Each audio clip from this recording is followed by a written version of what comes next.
اور آخرت بہرحال ظاہر سی بات ہے مومنوں کے لیے تو ایک الگ بات ہے، لیکن وہ قوم جو تعلیم میں کر رہی ہے تو اس کا کل جو ہے وہ تعلیم یافتہ ہوگا، ذہن وسیع ہوں گا اور وہ اس فیلڈ میں ماہر ہوں گی۔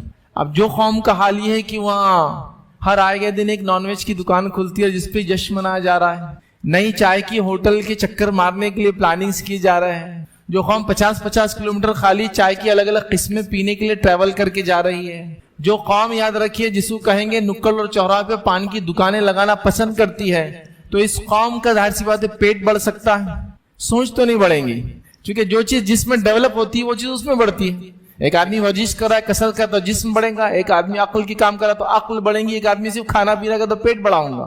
تو قومیں کیا کرتی ہیں، ان کی حرکات اور سکنات ان کے ڈیولپمنٹ سے بتایا جا سکتا ہے کہ وہ قومیں آگے کہاں جانے والی ہیں، سمجھ رہے آپ؟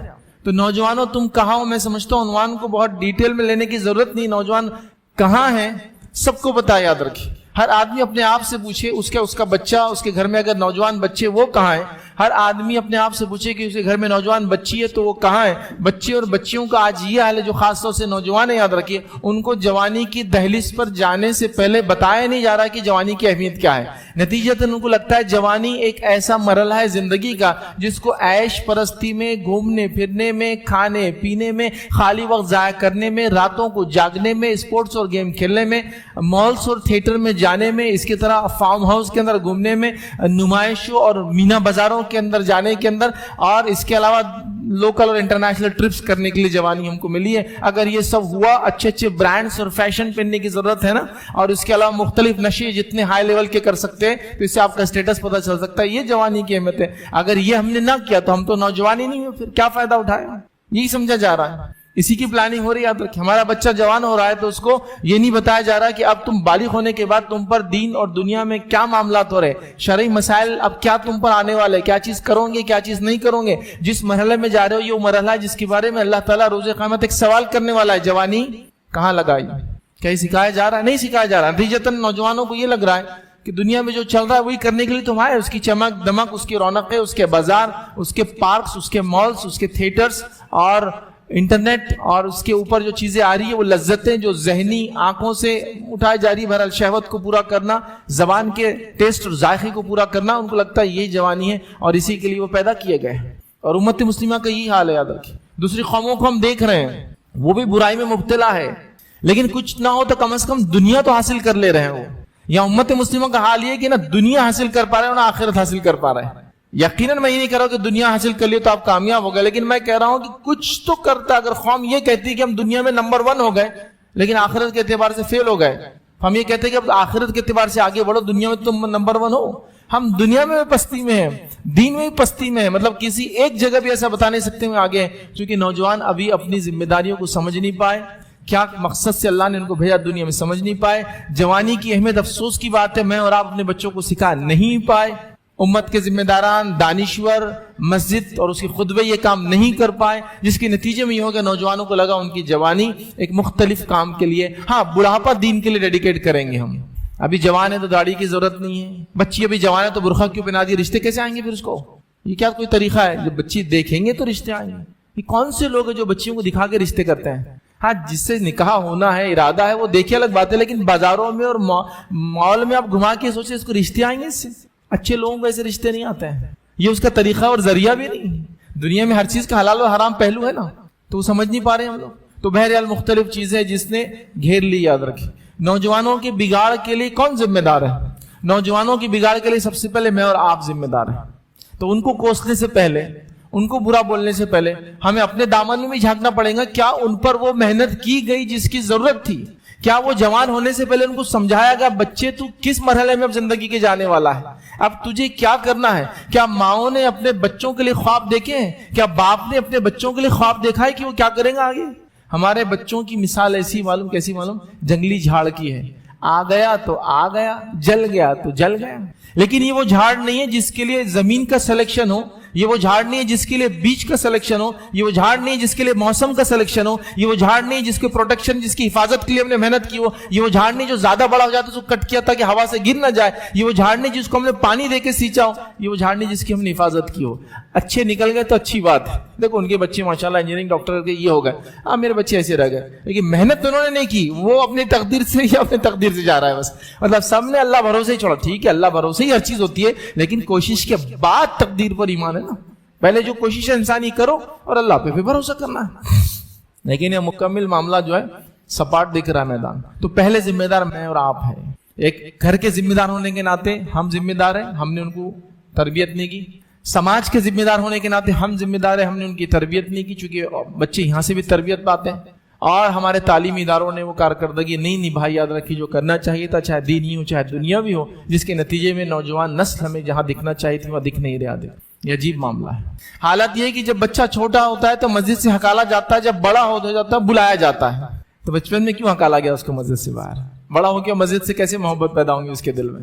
ہوتا ہے چھوٹے بچوں کو مسجد بلایا تو کبھی کبھار میں نے سنا ہے دیکھا بھی ہے، بہرحال آپ کے پاس ہوتا ہے نہیں ہوتا ہے مجھے نہیں معلوم، لیکن یہ ہوتا ہے بچے کو مت لایا کہ جو ڈسٹرب کرتا ہے آپ کا بچہ۔ بچوں کو کیوں لاتے خام و خیر؟ بڑوں کی نمازیں خراب ہوتی ہیں، بچہ بیچ میں آ گیا تو نمازیں نہیں ہوتی صف میں، بچہ میری نماز کے سامنے سے گیا نماز ٹوٹ گئی میری، ان کو کچھ نہیں پتا ہے۔ تو جو قوم بچوں کو لانا بھی نہیں جانتی عبادت گاہوں کے اندر، پھر بڑے ہونے کے بعد بول رہی تم آتے کیوں نہیں ہو؟ تو بچوں میں نکالا کیوں تھا ان کو باہر؟ اس 7 سال کے حدیث میں مسجد لاؤ، 10 سال کی اور نہ آئے تو مارو، یہ ایک ہی جگہ اللہ کے رسول صلی اللہ علیہ وسلم بچوں کے تعلق سے یہ جملہ بولا، لیکن کیوں بولا اس کو بھی آپ سمجھو۔ آپ دنیا کے سب سے رحم دل انسان ہیں، بچوں سے اتنی محبت اور شفقت آپ کرتے اس کو انتہا نہیں۔ مارو اس لیے کہا کہ جہنم کی آگ میں جائیں گے اگر نماز نہیں پڑھیں گا، تو آگ سے بچانے کے لیے مارنا ہے۔ ایک چھوٹا بچہ ہے سمجھتا نہیں، ضد کر رہا ہے آگ میں جانے کی، آپ اس کو روکتے ہیں، اس کو اور اچھا لگتا ہے ریڈ کلر کا کچھ جل رہا ہے اور جاتا ہے، آپ روکتے نہیں جاتے اس کو، آپ مارتے ہیں، کیوں؟ سمجھانے کے لیے، تو آگ سے بچانے کے لیے بولا گیا۔ یہ کیا ہی اچھا ہے کہ دنیا میں نصیحت کر دی جائے اور آخرت میں آگ میں جلیں گے نماز نہیں پڑھ کر، یہ مانا ہے، سمجھیے اس کو۔ تو کیا 7 سال میں لے جا رہے ہیں، 10 سال میں نمازی بنا رہے ہیں، پھر کیسے اس کی تربیت ہوگی میں سمجھ نہیں پا رہا ہوں۔ تو لہٰذا پہلے کلپریٹ میں آپ والدین ہونے کے ناطے ہیں، یقیناً بچے بھی ذمہ دار ہیں، بچوں کی طرف بھی میں آ رہا ہوں چونکہ نوجوانوں سے میرا خطاب ہے، لیکن روٹ کاز پہ جانا پڑے گا، جڑ سے بات شروع ہوں گی، خالی تنے اور شاخوں کو کوسنے سے کام نہیں چلے گا کہ جھاڑ پھل کیوں نہیں دے رہا ہے۔ روٹ کاز کیا ہے؟ ہم نے وہ محنت نہیں کی، تو ہمیں اب محنت کرنے کی ضرورت ہے۔ ایک پیرنٹ ہونے کے ناطے، as a father and mother, ماں اور باپ ہونے کے ناطے ہم کو بہت کڑی اور سخت اور انتھک محنت کرنا ہے اس نوجوان نسل کو بڑھانے کے لیے، تبھی تو پھر ہم کہہ سکیں گے نوجوانوں تم کہاں ہو؟ ابھی تو میں نے خود ان کو چھوڑا ہوا ہوں، تو کیا سوال کروں کہاں ہوں؟ ہے نہیں انتھک محنت۔ کیا آپ فادر باپ ہونے کے ناطے آپ کے پاس وقت ہے اپنے بچے سے بات کرنے کے لیے، اس کی اصلاح کرنے کے لیے، اس کے ساتھ بیٹھنے کے لیے، اس کے ساتھ گھومنے کے لیے؟ کیا ماں ہونے کے ناطے تم نے وہ تربیت کی بچوں کے ساتھ جو تربیت کا اس کا حق تھا، جس کی وجہ سے اللہ رب العزت نے ایک ماں کو یا ایک عورت کو کمانے کی ذمہ داری سے دور رکھا، چونکہ وہ اگلی نسلوں کو پروان چڑھانے والی گھر میں رہ کر عورتوں کو یہ لگا کہ ہماری ذمہ داری ہے ریموٹ کنٹرول کو سنبھالنا، ٹی وی کے چینلز کو سوئچ کرنا، ایک چینل سے دوسرے چینل سوئچ کرنا، ایک شمارے سے دوسرا شمارہ، ایک میگزین سے دوسری میگزین کا مطالعہ دن بھر کرنا اگر پڑھی لکھی ہے تو۔ یہ انہوں نے سمجھا۔ اب تو انٹرنیٹ کا دور آ گیا تو بہرحال سوشل میڈیا پہ ایکٹیو رہنا ان کو لگا یہ ان کی ذمہ داری ہے۔ بچہ یہاں کیا کر رہا اس کا وہ نہیں، لیکن ننن نے کیا اسٹیٹس ڈالی، اس اسٹیٹس کا کیا معنی ہو سکتا، اس کا سرکیزم ٹون کس کے طرف تھا، اس کے کتنے کمنٹ آئے تھے، میرے اسٹیٹس کو اس نے دیکھا کیا؟ اللہ اکبر، اتنے کام ہے ان کو تو کہ مطلب انلمیٹڈ ورک، کھانا بنانا ہے، پھر کھانا بناتے ریکارڈ بھی کرنا ہے۔ آج کل جو سوشل میڈیا اکاؤنٹ ہولڈر ماں ہیں ان کو ریکارڈ بھی کرنا پڑتا ہے وہ کیا کھانا بنا رہے، چونکہ اسٹیٹس پہ ڈالنا پڑتا ہے، یہ کم از کم ماں کو بھیجنا پڑتا اپنی امی یہ بنایا آج، لائیو ڈیموز دینا پڑتا، پورے گھر میں پردے لگ گئے تو بچہ کیمرہ مین رہتا، ماں ہوسٹ رہتی پروگرام کی، ماں چلتے رہتی، کیمرہ مین پیچھے بھاگتے رہتا، امی پردے لگ گئے، امی فلاں ہو گیا، امی ہو گیا، امی ہو گیا۔ اس کے بعد social media status WhatsApp کے حد تک جو مائیں ہیں ان کا یہ لمٹ ہے عورتوں کی، جو واٹس ایپ سے ہٹ کر انسٹا بھی یوز کرتی ہے، ٹویٹر تو ٹویٹر والوں کو 2 لائن لکھنا ہے روز انگلش یا اردو میں اچھی، تاکہ لوگوں کو بتائے میں لکھ بھی سکتی ہوں، پڑھی لکھی ہوں، اس پہ ڈالنا ہے اسٹیٹس، وہ بھی ضروری ہے۔ انسٹاگرام پہ ریلز اپلوڈ کرنا ہے اور دوسروں کے لیز دیکھنا ہے، وہ بھی ضروری کام ہے۔ اس کے بعد دوسروں کے اسٹیٹس روز شام میں دیکھنا ہے، اس پہ کمنٹ دینا ہے، میرے اسٹیٹس کو کتنے لوگوں نے دیکھا وہ چیک کرنا ہے، پھر وہ چیک کر کے ان سے پوچھنا ہے تم نے دیکھا لیکن اب تک کمنٹ نہیں دیا، ہم تو آپ کے ہر اسٹیٹس پہ کمنٹ دیتے ہیں، یہ تو بالکل درست بات نہیں ہوئی۔ اور زندگی بس اب چل رہی ہے۔ میں یہ بات عام طور سے کہتا ہوں اپنی تقریروں میں، ہماری مائیں وہ آخری جنریشن تھی جن کا سوشل میڈیا اکاؤنٹ نہیں تھا، ابھی ہے بھی سوشل میڈیا یوز کرتے تو خالی ایک ای میل رہتا ہے جس سے وہ پلے اسٹور اور وہ آپ کا اینڈرائڈ فون چالو ہو جاتا چلتا ہے، تو تب ڈال کے دیتے، اس کا پاسورڈ ہی بھول جاتے تھوڑے دن میں وہ لوگ، ان کو اس کی پرواہ نہیں ہے۔ تو میں یہ بار بار کہتا ہوں تقریروں میں، جن کی ماؤں کے سوشل میڈیا اکاؤنٹس نہیں تھے ان کی اولادیں چلتا پھرتا سوشل میڈیا اکاؤنٹ ہے ان کا وہ، اور جن ماؤں نے سوشل میڈیا اکاؤنٹس کھول لیے ہیں ان کے حالات کیا ہے دیکھیے، ان کے بچے خبروں میں آ رہے ہیں، اچھے سے تو نہیں آ رہے، لیکن فلاں نے یہ کر لیا، اس نے وہ کر لیا، اس نے بھاگ گیا، اس نے بھگا لیا، اس نے فلاں کر لیا، اس نے یہ کر رہا، یہ سب خبریں آ رہی ہیں۔ آپ دوسروں کی خبر لے رہے، اپنی خبر کہاں ہے؟ تو پہلا ذمہ یہ ہے مجھے اور آپ کو ریڈی ہونا ہے سب سے پہلے۔ اب آئیے نوجوان تم کہاں ہو؟ اپنی ذمہ داری سمجھنے کے بعد جوانوں سے خطاب ہے آج۔ تو اگر میں چند جملوں میں آپ کو بولوں تو پہلے بول چکا ہوں نوجوان کہاں ہے؟ نکڑ پر ہے، چوراہوں پر ہے، پان کی دکانوں پر ہے، چائے کی دکانوں پر ہے، پارکس میں ہے، مالز میں ہے، تھیٹرز میں ہے، سڑکوں پر ریش ڈرائیونگ کرتے ہوئے آپ کو نظر آئیں گے، ڈرگ ایڈکشن کے ماحول میں ہے، اسی طرح بری چیزوں کو دیکھنے اور دکھانے کے ماحول میں، بری چیز شیئر کرنا اور اس کو دوسروں تک پہنچانے کے اس ماحول کے اندر ہے، کالج اسکول کے اندر کینٹین کے اندر ہے، اندر نہیں ہے، کلاس میں نہیں، کلاس روم میں نہیں ہے، سڑکوں پر نوجوان ہمارا ہے، راتوں کو نوجوان ہمارا جاگتا ہے، آپ کو ملنا ہے تو وہاں مل سکتے ہیں، تمباکو پان بیڑی سے آپ پہچان سکتے ہیں، جیسا آپ جا رہے لائٹ چالو شام کی دھواں اڑا تو سمجھنا 2-3 نوجوان ہے، دھواں جتنا زیادہ اتنے زیادہ نوجوان ہمارے بیٹھے ہوں گے، کیونکہ دھوئیں سے سمجھ میں آ رہا نا گاڑی چالو ہے، گاڑی وہ والی نہیں دوسری والی۔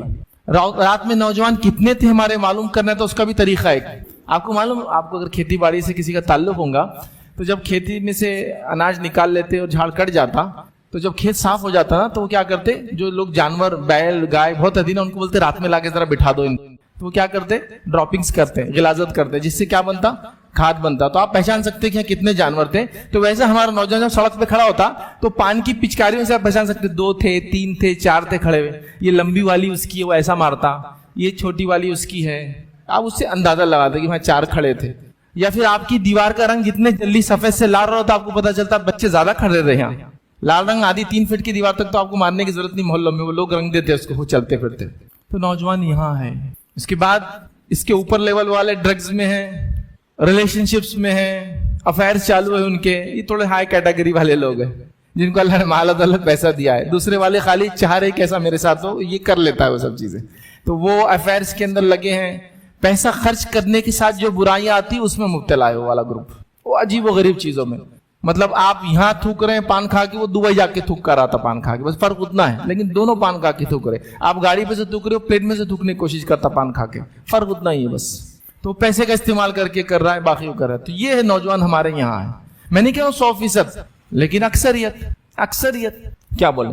اب اتنا بول کے رک جاؤں تو ہو گیا نوجوان تم کہاں ہو، لیکن کہاں ہونا چاہیے نوجوان میں، کیا کرنا چاہیے نوجوان میں، کس مقصد کے لیے دنیا میں آیا ہے، اس کو کون کون سے کام کرنا ہے، وہ کیسے نوجوان تھے جنہوں نے ایسے ایسے کارنامے کر کے گئے، وہ تاریخ اٹھا کے دیکھیے آپ، تو وہ سب چیزیں باقی یاد رکھیں۔ تو کہاں ہو تو بس میں نے بتا دیا یہاں ہے، فیشن پرستی میں لگے ہیں۔ فیشن پرستی کا کیا حال ہے بہرحال بولنے کی ضرورت نہیں، خواتین بھی میری بات کو سن رہی ہے، کتنا مطلب کوئی نئی کتاب آ گئی تو اس کا ٹاپک کیا ہے، سبجیکٹ کیا ہے، کس موضوع پہ لکھی گئی اس کا علم نہیں ہے، لیکن نیا کپڑا آ جائے، نیا فیشن آ جائے تو ہر عورت کو پہننا ضروری اور لازم ہے، اتنا کہ جس کی کوئی انتہا نہیں یاد رکھی۔ مردوں کا وہ حال ہے، خواتین کا یہ حال ہے، لڑکوں کا یہ حال ہے، لڑکیوں کا یہ حال ہے۔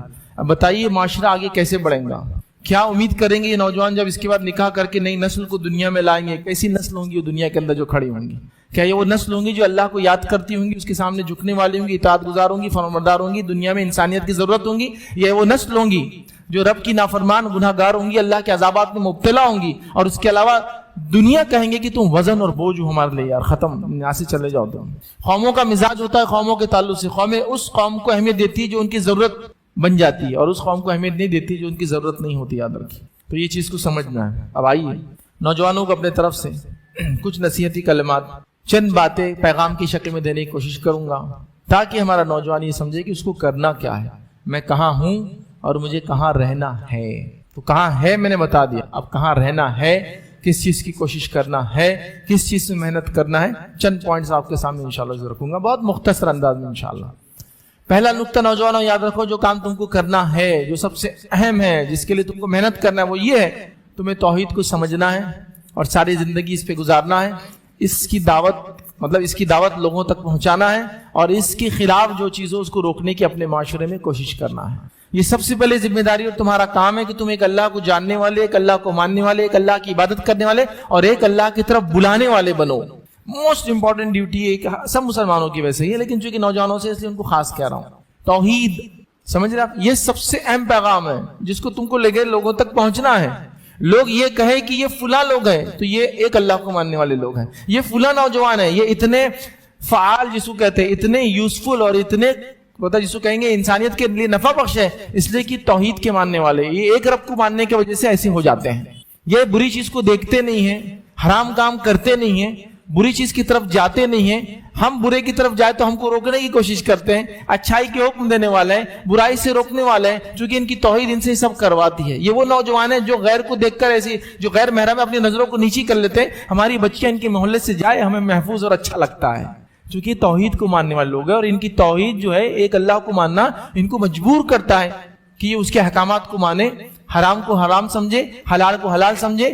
اور ہم بڑا محفوظ محسوس کرتے ہیں ان کے ساتھ رہنے میں. نان مسلم یہ گواہی دے. کیا ہم اپنی توحید سے مشہور ہیں؟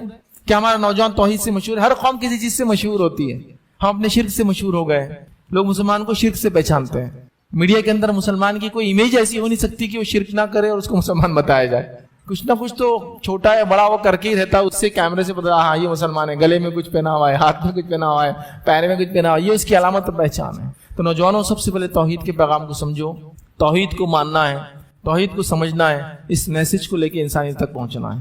یہ رب سے رشتہ جوڑنے والی چیز ہے. اگر اس میں کمزوری آ گئی تو یاد رکھو دنیا بھی برباد اور آخرت بھی برباد. اور یہ جتنی مضبوط ہوں گی تم دنیا میں اتنے کامیاب ہوں گے، کیونکہ توحید کے ماننے والے دنیا میں ناکام نہیں ہوتے. اور آخرت تو صرف اور صرف انہی لوگوں کے لیے جو توحید پر جن کا خاتمہ ہوا ہے، چاہے دنیا جیسی بھی گزری ہو. سمجھ گئی بات؟ تو نوجوان لڑکے بھی اس بات کو سمجھیں، نوجوان بچیاں اگر میری بات کو سنیں تو اس بات کو سمجھیں، توحید کے پیغام کو سمجھیں اور اس کو سب سے پہلے تھامیں. یہ سب سے اہم ضرورت اور میری نصیحت آپ لوگوں کو ہوں گی. اور جیسی بچہ بالغ ہو جاتا ہے یہ ساری ذمہ داریاں اس پہ آ جاتی ہے. بالغ ہونے تک کچھ گڑبڑ ہو بھی جائے تو اس کی معافی ہے، بالغ ہونے کے بعد ظاہر سی بات ہے اس کی پوچھ اور پکڑ ہوتی ہے. یاد رکھیں پہلی چیز توحید. دوسرا کام جو کرنا ہے نوجوانوں، جس چیز کو تم یاد رکھو اور ذہن نشین کر لو، وہ ہے اتباع رسول صلی اللہ علیہ وسلم. نبی اکرم صلی اللہ علیہ وسلم کو چونکہ ہم مانتے ہیں، آپ کا کلمہ ہم نے پڑھا ہے، تو نبی اکرم صلی اللہ علیہ وسلم کے طریقے پر چلنا اس کو لازم جان لو، اتباع رسول کو لازم جان لو. والدین اس کی تربیت دے اور نوجوان اس کو خود پڑھے. بچے پڑھنا لکھنا سیکھ جاتے بہت کم عمر میں، کتابوں سے پڑھے. اتباع رسول صلی اللہ علیہ وسلم، ہر چیز میں ویسے کروں گا جیسے نبی اکرم صلی اللہ علیہ وسلم نے کیا، یا آپ کو کرتے ہوئے دیکھا گیا، یا آپ نے دیکھا اور خاموشی اختیار کی. میرا بھی کام رہے گا وہی میں کام کروں گا اور ویسے ہی میں کام کروں گا. صحابہ اور صحابیات نے نبی اکرم صلی اللہ علیہ وسلم کی ایسی اتباع کی، ایسی پیروی کی، ایسا ان کے طریقے پہ چلے کہ کوئی کام ایسا نہ تھا یا کوئی وقت ایسا نہ تھا جس میں انہوں نے کوئی چیز دیکھ کر روایت نہ کی کہ ہم نے رات میں دیکھا تو آپ یہ کر رہے تھے دن. مطلب وہ کنٹینیوس اپنے نبی کو مانیٹر کر رہے تھے، جو وہ کرتے تھے یہ وہ کرتے تھے. انہوں نے ہر چیز اپنی بدل دی نبی اکرم صلی اللہ علیہ وسلم کی اتباع میں. اپنا عقیدہ بدل دیا جب دعوت کو قبول کیا. وہ جتنے معبودوں کی عبادت کرتے ان سب کو چھوڑ دیا. اپنے نبی کو جو عمل کرتے دیکھا، نماز، روزہ، زکوٰۃ، حج، صدقات، خیرات، اچھی اخلاق، اچھی بات چیت، اچھا طور طریقہ، لوگوں سے اس نے سلوک کرنا، لوگوں پہ احسان کرنا، عبادتوں کو جو ہے خوشی اور خضوع سے کرنا، یہ سب انہوں نے کیا یاد رکھی. کمپلیٹ وہ فالوور تھے، یاد رکھی. اور ایسا چلے جس کی کوئی انتہا نہیں. یاد رکھی اتنا وہ کی ہر چیز تبدیل کر دی. آئیے ایک چھوٹا سا واقعہ سناتا ہوں. ایک نوجوان نبی اکرم صلی اللہ علیہ وسلم نے دیکھا، اس کے ہاتھ میں سونے کی انگوٹھی تھی. ہمارے پاس بھی نوجوان ہوتے ہیں، سونے کی انگوٹھی پہننے کو ہمارا نوجوان ترس رہا ہے. کیوں؟ تو بولے انگوٹھی جب سونے کی پہنے رشتہ طے ہو جاتا اس دن.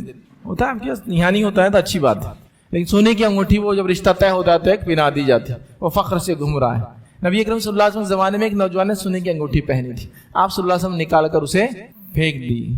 کیا کیا؟ پھینک دی. اور کہا جب تم میں سے کوئی شخص آنکھ کا انگارہ اپنے ہاتھ میں لینا چاہتا ہے نا تو یہ حرکت کرتا ہے، سونے کی چیز پہ لیتا. مرد کے لیے سونا حرام ہے، یہ آپ نے فرمایا. کچھ لوگ بعد میں آئے اور اس سے کہا تیرے گھر میں محرمات ہوں گی نا، عورتیں وغیرہ، اٹھا کے ان کو دے دے انگوٹھی.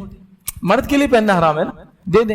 تو کہا جس چیز کو نبی اکرم صلی اللہ علیہ وسلم اٹھا کر پھینک دیا اب اٹھاؤں گا نہیں اس انگوٹھی کو. اللہ کے رسول نے یہ کہا کہ محرم کو دے دینا، آپ نے نفرت سے پھینک دیا، میں وہ انگوٹھی اپنی اٹھاؤں. اس نے انگوٹھی نہیں اٹھائی، چھوڑ کے چلے گیا. یہ اطاعت اور یہ اتباع ہے نبی اکرم صلی اللہ علیہ وسلم. ایسا فالو کیا انہوں نے.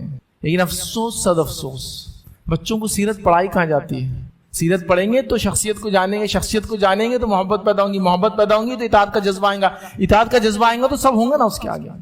کیا ہم میں سے ایسے والدین ہیں جو بچوں کو پڑھا رہے ہیں کہ بھائی ایک سیرت کی کتاب کم از کم, اب تم 10-12 ایئرس کے ہو گئے اور تم انگلش پڑھنا جانتے ہو, اردو جانتے ہو یا تیلگو پڑھتے ہو, تو اب تم کم از کم ایک سیرت کی چھوٹی سی کتاب جو تمہارے ایج اپروپریٹ عمر کے اعتبار سے لکھی گئی پڑھو.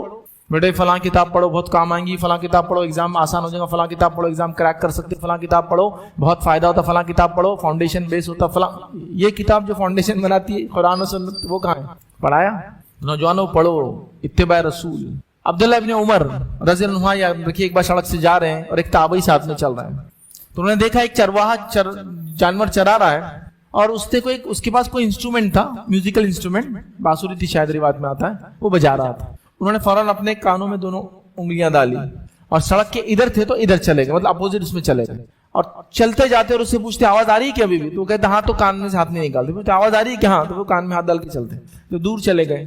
جب اس نے کہا, تابعی نے کہا کہ وہ آواز نہیں آ رہی ہے, تو پھر کان میں سے ہاتھ نکال کر کہا میں نبی اکرم صلی اللہ علیہ وسلم کے ساتھ ایک بار جا رہا تھا, ایک چرواہے نے ایسی بانسری بجائی, اللہ کے رسول نے یہ عمل کیا تھا, کان میں انگلی ڈال لی اور مجھ سے پوچھتے رہے بند ہوئی آواز, بند ہوئی آواز. جب میں نے کہا ہاں, تو آپ نے کان میں سے انگلی نکالی. موسیقی کو بائیکاٹ کیا انہوں نے نبی اکرم صلی اللہ علیہ وسلم کے عمل کی وجہ سے. کہ نوجوان ریڈی ہے موسیقی کو بائیکاٹ کرنے کے لیے؟ نبی اکرم صلی اللہ علیہ وسلم کا حکم ہے. صحابہ نے دیکھو کیسے فالو کیا. آپ گانے بجانے کے آلات یہ علامت قیامت میں سے ہیں. گانے بجانے کے آلات ایک مسلمان کے لیے نہیں, یاد رکھیے. ہم لوگ اس میں انڈلج ہو کے, انگیج ہو کے, انوالو ہو کے, مطلب اس میں ڈوب کے غرق ہو کے زندگی نہیں گزار سکتے ہیں. یہ ایک نشہ اور انٹاکسیکیشن ہے, یاد رکھیے. عبداللہ ابن مسعود رضی اللہ عنہ فرماتے ہیں کہ نشہ نفاق, جو معاف کرنا, موسیقی نفاق پیدا کرتی ہے, ہپوکریسی پیدا کرتی ہے, نفاق پیدا کرتی ہے موسیقی. اور موسیقی جہاں ہوتی ہے وہاں کیا کیا ہوتا ہے معلوم ہے. علامہ ابن قیم الجوزی رحمہ اللہ, میں نے جو ہے 750 سال پہلے موسیقی جہاں ہوتی ہے وہاں کیا کیا ہوتا لکھا ہے. جب میں نے پڑھا, ہم دنیا دیکھنے والے لوگ ہیں نا, ادھر سے وہی فیلڈ سے نکل کے ادھر تک آئے ہوئے ہیں, تو جب میں نے وہ پڑھا جو انہوں نے لکھا, میں نے تعجب کرنے لگا کہ اسلاف کی نظریں اور مطلب سمجھ کیسی تھی. وہ لکھتے ہیں کہ جہاں موسیقی ہوتی ہے وہاں نشہ اور زنا بھی ہوتا ہے. اللہ, جہاں بھی فرسٹ ورلڈ کنٹریز میں موسیقی دیکھیں آپ ہوتی ہے, وہاں موسیقی ہوں گی, ناچ گانا ہوں گا, رات میں زنا ہوں گا اور ساتھ میں نشہ ہوں گا, ہوتا ہی ہے. تو وہ کہتے ہیں جہاں موسیقی ہوتی ہے وہاں نشہ اور زنا ہوتا ہے. یہ ساتھ لاتا ہے اپنے, چونکہ ایک نشے کے بعد وہ نشے سے آدمی, دیکھیے نشے کی حد ہے, اس کے بعد آپ پریشان ہو جائیں گے. گناہ کی ایک حد ہے, پھر پریشان ہو جائیں گے. نیکی کی کوئی حد نہیں, لا تعداد کرتے جائیے, مزہ آتے جائیں گا. لیکن گناہ کی حد ہے, اس میں لذت ختم ہو جاتی ہے حد کے بعد. تھوڑا نشہ, عادت, پھر ختم, پھر اس سے زیادہ, پھر مزہ نہیں آتا, پھر اس سے زیادہ, پھر مزہ نہیں آتا, پھر اس سے زیادہ, پھر مزہ نہیں آتا, نشہ چینج. تو گناہ کا ایک حد ہے, نیکی لمٹ لیس کر سکتے ہو آپ. تو آدمی پریشان. تو جب موسیقی کا نشہ ختم ہوا تو وہ فزیکل نشہ لیتا, جب فزیکل نشہ ختم ہوا تو وہ زنا کرتا اور اپنی زندگیوں کو لوگ برباد کرتے ہیں. اور یہی ہر جگہ ہوتی ہے جہاں موسیقی بجتی ہے, رات رات بھر لوگ ناچتے ہیں, نشہ کرتے, زنا کرتے اور اپنی زندگیاں برباد کرتے. مسلمانوں کو بڑا شوق اٹھا ہے موسیقی کا. ہر بچہ اور بچی, نوجوان گانے میں, مطلب ہینڈ سیٹ کے اندر گانا بج رہا ہے, ڈیسک ٹاپ میں گانے ڈالے ہوئے ہیں, لیپ ٹاپ میں گانا ہے, ٹیبلٹ میں گانا ہے. اب گانا جہاں بج نہیں رہا تو سامنے والا کال کر رہا تو اس کو بھی گانا سنانا ہے. ڈائلر ٹون بھی رکھتے ہو کہ اس کو سنیا ہے گانا جب تک اٹھانے تک فون, مطلب جب تک بھی کیوں خالی رہنا گناہ سے, کچھ نہ کچھ گناہ لیتے رہنا چاہیے کنٹینیوسلی. وہی ہو رہا ہے نا, اور کیا ہے پھر. اب اس نے کال کر رہا, اس کو بھی گانا سناتے ہیں, اس کو نہیں سننا ہے اس کو موسیقی سنا رہے ہیں. تو نبی اکرم صلی اللہ علیہ وسلم کی اطاعت اور اتباع, صحابہ کو دیکھو آپ کیسی انہوں نے کی, کیسے پیچھے چلے ہو. نبی اکرم صلی اللہ علیہ وسلم, ابو داؤد کی روایت ہے, نماز پڑھ رہے ہیں, ایسی اتباع کرو, جب پڑھتے ہو نا تو عمل شروع کرو. یہ بولنا چاہ رہا ہوں. نماز پڑھ رہے ہیں, آپ نے نماز میں جوتے اتار کے بازو رکھ دیے. جب نماز سے فارغ ہوئے تو سارے صحابہ نے جوتے اتار کے بازو رکھ دیے, چونکہ مسجد نبوی کو قالین وغیرہ نہیں تھے, مٹی ہوتی تھی اور جوتوں میں ہی نماز ہوتی تھی اس پر, تو سب نے اتار دی. اللہ کے رسول صلی اللہ علیہ وسلم نے کہا کہ اے میرے صحابہ, کیوں اتار دیا آپ نے یہ جوتا؟ ہم کو کیا معلوم, آپ نے اتار دیا بول کے ہم نے اتار دیا. پوچھنے کی ضرورت تھوڑی ہم کو, آپ جو کریں گے وہی کرنا ہے ہم کو. اتباع اطاعت یہی تو ہے. آپ نے اتارا, ہم نے اتار دیا. تو کہا میں نے تو اس لیے اتارا کہ جبرائیل میرے پاس آئے تھے اور کہا کہ آپ کی جوتوں میں غلاظت ہے, میں نے اتار دیا. تم نے کیوں اتارا؟ ہم کو نہیں پتا, آپ نے اتارا, ہم نے اتار دیا. اس کو بولتے اتباع. ایسا فالو کرنا پڑتا ہے, جو دیکھا وہ کر لیا بس. عبداللہ ابن مسعود رضی اللہ عنہ مسجد نبوی میں داخل ہو رہے, اللہ کے رسول خطبہ دے رہے جمعہ کا. آپ جمعے خطبے کہہ رہے ہیں, اے وہ شخص جو کھڑا ہے بیٹھ جا. عبداللہ ابن مسعود رضی اللہ عنہ وہیں راستے میں بیٹھ گئے, جو اندر آ رہے تھے, چوکھٹ تھی جو بھی تھا, وہ دروازے میں بیٹھ گئے. پھر آپ نے کہا عبداللہ آپ اندر آ جاؤ, میں نے آپ سے, تم سے تو نہیں کہا تھا کہ بیٹھ جا. تو کہا اللہ کے رسول ہم کو کیا معلوم آپ نے کس سے کہا, کان میں آواز ہے, اے وہ شخص جو کھڑا ہے بیٹھ جا. میں کھڑا تھا, میں بیٹھ گیا, ختم ہو گیا. کس کو بول رہے تھے کہ مفتی صاحب اس کا ترجمہ کیا کریں گے، وہ کیسی فہم اور سمجھ دیں گے ہم کو، ہمارے معاشرے میں کیسا سمجھاتا ہے اس مسئلے کو، ہم سب سوچیں گے ابھی اس پہ، اور جوتے کی حدیث پہ شروع ہو جائیں گا، جوتے پہن کے نماز ہو رہی ہے، حدیث ثابت ہے، کیا بولوں میں آپ، لیکن اپنی خالیوں والی مسجد میں جوتا پہن کے مت جاؤ، تو جوتے پڑیں گے آپ کو، لیکن جہاں جنگل میں پڑھ رہے ہو، ریگستان میں پڑھ رہے ہو، مٹی پہ پڑھ رہے ہو، گرم فرشی پڑھ رہے ہو، وہاں بھی ننگے پر پڑھ رہے ہو، تکلیفیں اٹھا رہے ہو، سنت سے ثابت ہے، آپ جوتوں میں پڑھتے تھے نماز عام طور سے، سمجھ رہے ہیں؟ تو اتباع کرو نبی اکرم صلی اللہ علیہ وسلم کی۔ واقعہ اس لیے سنا ہے کہ کیسی وہ پیروی کرتے، دیکھا اور عمل کر لیا۔ عبداللہ ابن عمر رضی اللہ عنہ جو حج کے لیے جا رہے ہیں، کیسی اطاعت کرتے تھے، اتباع کرتے تھے، حج کے لیے جا رہے ہیں، ایک مقام پہ آئے اور وہاں اترے، لوگوں نے کہا آپ کیا عصر کی نماز پڑھیں گے؟ تو کہا نہیں، عصر کی نماز نہیں پڑھیں گے، نبی اکرم صلی اللہ علیہ وسلم یہاں نہیں پڑھتے۔ کہا یہاں کیوں؟ آپ طہارت ہوئے اور آ گئے۔ اس نے کہا یہ کیا ہے؟ تو کہا اللہ کے رسول نے یہاں طہارت کی تھی، میں بھی جاؤں گا۔ یہ ایسی چیز نہیں ہے جس کو کرنا ضروری ہے، لیکن وہ محبت کا تقاضا تھا، میں ہر وہ چیز کروں گا جو میرے نبی نے کی۔ یہ ان کا طریقہ کار تھا۔ ہمارے پاس تو کھلی بات آنے کے بعد بھی نوجوان بول رہا یہ اس کا کیا معنی ہے، پہلے دیکھنا پڑے گا، بڑے کیا بولتے سننا پڑے گا، چھوٹے کیا بولتے سننا پڑے گا، مسلک میں کیا سننا پڑے گا، مسجد میں کیا بول رہے سننا، مولانا کیا بول رہے۔ ارے کلیئر ٹیکسٹ ہے، تیری زبان میں اردو میں ہے، صاف صاف الفاظ لکھے، ایسا کرتے تھے، پھر تجھے اس کی تشریح کی ضرورت کیا پڑی؟ ہاں کوئی پیچیدہ مسئلہ ہے، واضح نہیں ہو رہا تو پوچھو نا، کوئی بات نہیں، لیکن یہاں ایسے بن گئے نوجوان۔ لیکن دیگر چیزوں میں اتباع کیسی لوگوں کی دیکھیے، فلاں سیلیبریٹی کو میں فالو کرتا ہوں، اس کی پسند یہ ہے، ابھی وہ 4 دن کے لیے مالڈیوز میں گھومنے گیا ہوا ہے، ابھی وہ جو ہے فی الوقت جو بمبئی کے اندر فلاں اسٹوڈیو میں ریکارڈنگ کر رہا ہے، اچھا اتنا لائیو میں ڈیلی 24 گھنٹے میں تقریباً 24 سے زیادہ بار کھول کے دیکھتا ہوں کہ اس کا اسٹیٹس کیا آ رہا ہے، چونکہ میں اس کو فالو کرتا ہوں، اس نے ٹخلا کرا لیا میں بھی ٹخلا کرا لیتا ہوں، انہیں بال بڑے کر لیا میں بال بڑے کرنا شروع کرتا ہوں کہ فلم ریلیز ہونے تک میرے بال بھی بڑے ہو جائے، چونکہ میں اس کی فالو کر رہا ہوں۔ ایک شخص کو میں نے پکڑ لیا، اس کو آئیڈیل بنا لیا، اس نے پینٹ پھاڑ دیا میں نے پینٹ پھاڑ دی، اس نے پینٹ اونچی پہنا میں نے پیچھے، اس نے پینٹ پہ چڈی پہن لیا میں نے پینٹ پہ چڈی پہن لی، چڈی پینٹ کے اندر پہنتے نا، لیکن اس نے کیا کیا، پینٹ پہ پہن لیا تو میں پینٹ پہ پہن کے گھوم رہا ہوں۔ اتنا فالوور، یہاں کوئی مسئلہ پوچھے نہیں مفتی صاحب سے جا کے مسلک میں کیا ہے اپنے، لیکن جب آئی اللہ کے رسول صلی اللہ علیہ وسلم کی حدیث، نہیں یہ تو ڈائریکٹ نہیں سمجھ سکتے ہم، اس کو ابھی سوچنا پڑے گا۔ وہ جو اسٹارٹ سے محبت کر رہے ہو نا، نبی اکرم صلی اللہ علیہ وسلم کی ویسے اطاعت اور فرمانبرداری تم کو کرنے کی ضرورت تھی، ہر چیز میں کرو، فیشن پرستی میں کر رہے ہو، برائی میں کر رہے ہو، گناہ کے کاموں میں کر رہے ہو، اور جن جن کو اسٹار تم نے بنا لیا ہے نبی اکرم صلی اللہ علیہ وسلم اور صحابہ کو چھوڑ کر یاد رکھو، جن جن کی اتباع وہی طریقہ ہے۔ تو اللہ کے رسول صلی اللہ علیہ وسلم نے ایک حدیث بیان کی تھی، صحابہ جس کو سن کے سب سے زیادہ خوش ہوئے تھے، لیکن ہمارے لیے رونے کا مقام ہے اس کو سننے کے بعد، وہ تو خوش ہو گئے تھے، لیکن کیا حدیث تھی؟ انس بن مالک رضی اللہ عنہ فرماتے ہیں، انس بن مالک رضی اللہ عنہ فرماتے ہیں کہ اس حدیث کو سننے سے زیادہ کسی حدیث کو سن کر ہمیں خوشی نہیں ہوئی تھی۔ کہا کیا؟ جب اللہ کے رسول صلی اللہ علیہ وسلم نے یہ فرمایا تھا، المرء مع من احب، انسان اس کے ساتھ روز قیامت ہوں گا جس سے دنیا میں محبت کرتا تھا، تو میں اللہ کے رسول سے محبت کرتا ہوں تو میں اللہ کے ساتھ رہوں گا، اس لیے خوش ہو گیا میں۔ تو صحابہ سب زیادہ خوش ہوئے تھے حدیث کو سن کر، اور وہ جب اللہ کے رسول صلی اللہ علیہ وسلم کے مزار کے پاس سے گزرتے تو یہ کہتے کہ میں اللہ کے رسول صلی اللہ علیہ وسلم سے محبت کرتا ہوں، میں ابو بکر سے محبت کرتا ہوں، میں عمر سے محبت کرتا ہوں، اور انشاءاللہ میں ان کے ساتھ رہوں گا روز قیامت۔ المرء مع من احب، انسان اس کے ساتھ جس سے محبت کرتا ہے۔ اب تمہارے اسٹار کون ہیں؟ تم کس سے محبت کرتے ہو؟ سوچو، اس کے ساتھ فیصلہ ہوگا تو کیا ہوگا، سوچو خالی۔ وہ لوگ جو معصیت، گناہ، زنا، حرام کاری، حرام خوری، مطلب حرام چیز کھانے کی دعوتیں دے رہے، تم ان کے پیچھے جانا چاہتے ہو؟ تو نبی اکرم صلی اللہ علیہ وسلم کو آئیڈیل بناؤ، اسوہ بناؤ، نمونہ بناؤ، ماڈل بناؤ، ہیرو بناؤ، جو کرنا یہ تمہارے لیے۔ ہر چیز میں، نماز، روزہ، زکوٰۃ، حج، اٹھنا بیٹھنا، کھانا پینا، چلنا پھرنا، پہننا اوڑھنا، سب، شادی بیاہ، سب، موت اور پیدائش، سب۔ تو اسٹڈی کرنا پڑیں گے، اس کی شروع کر دو اب۔ تیسری نصیحت کروں گا نوجوانوں، قرآن سے اپنا رشتہ جوڑو، بہت مضبوط والا۔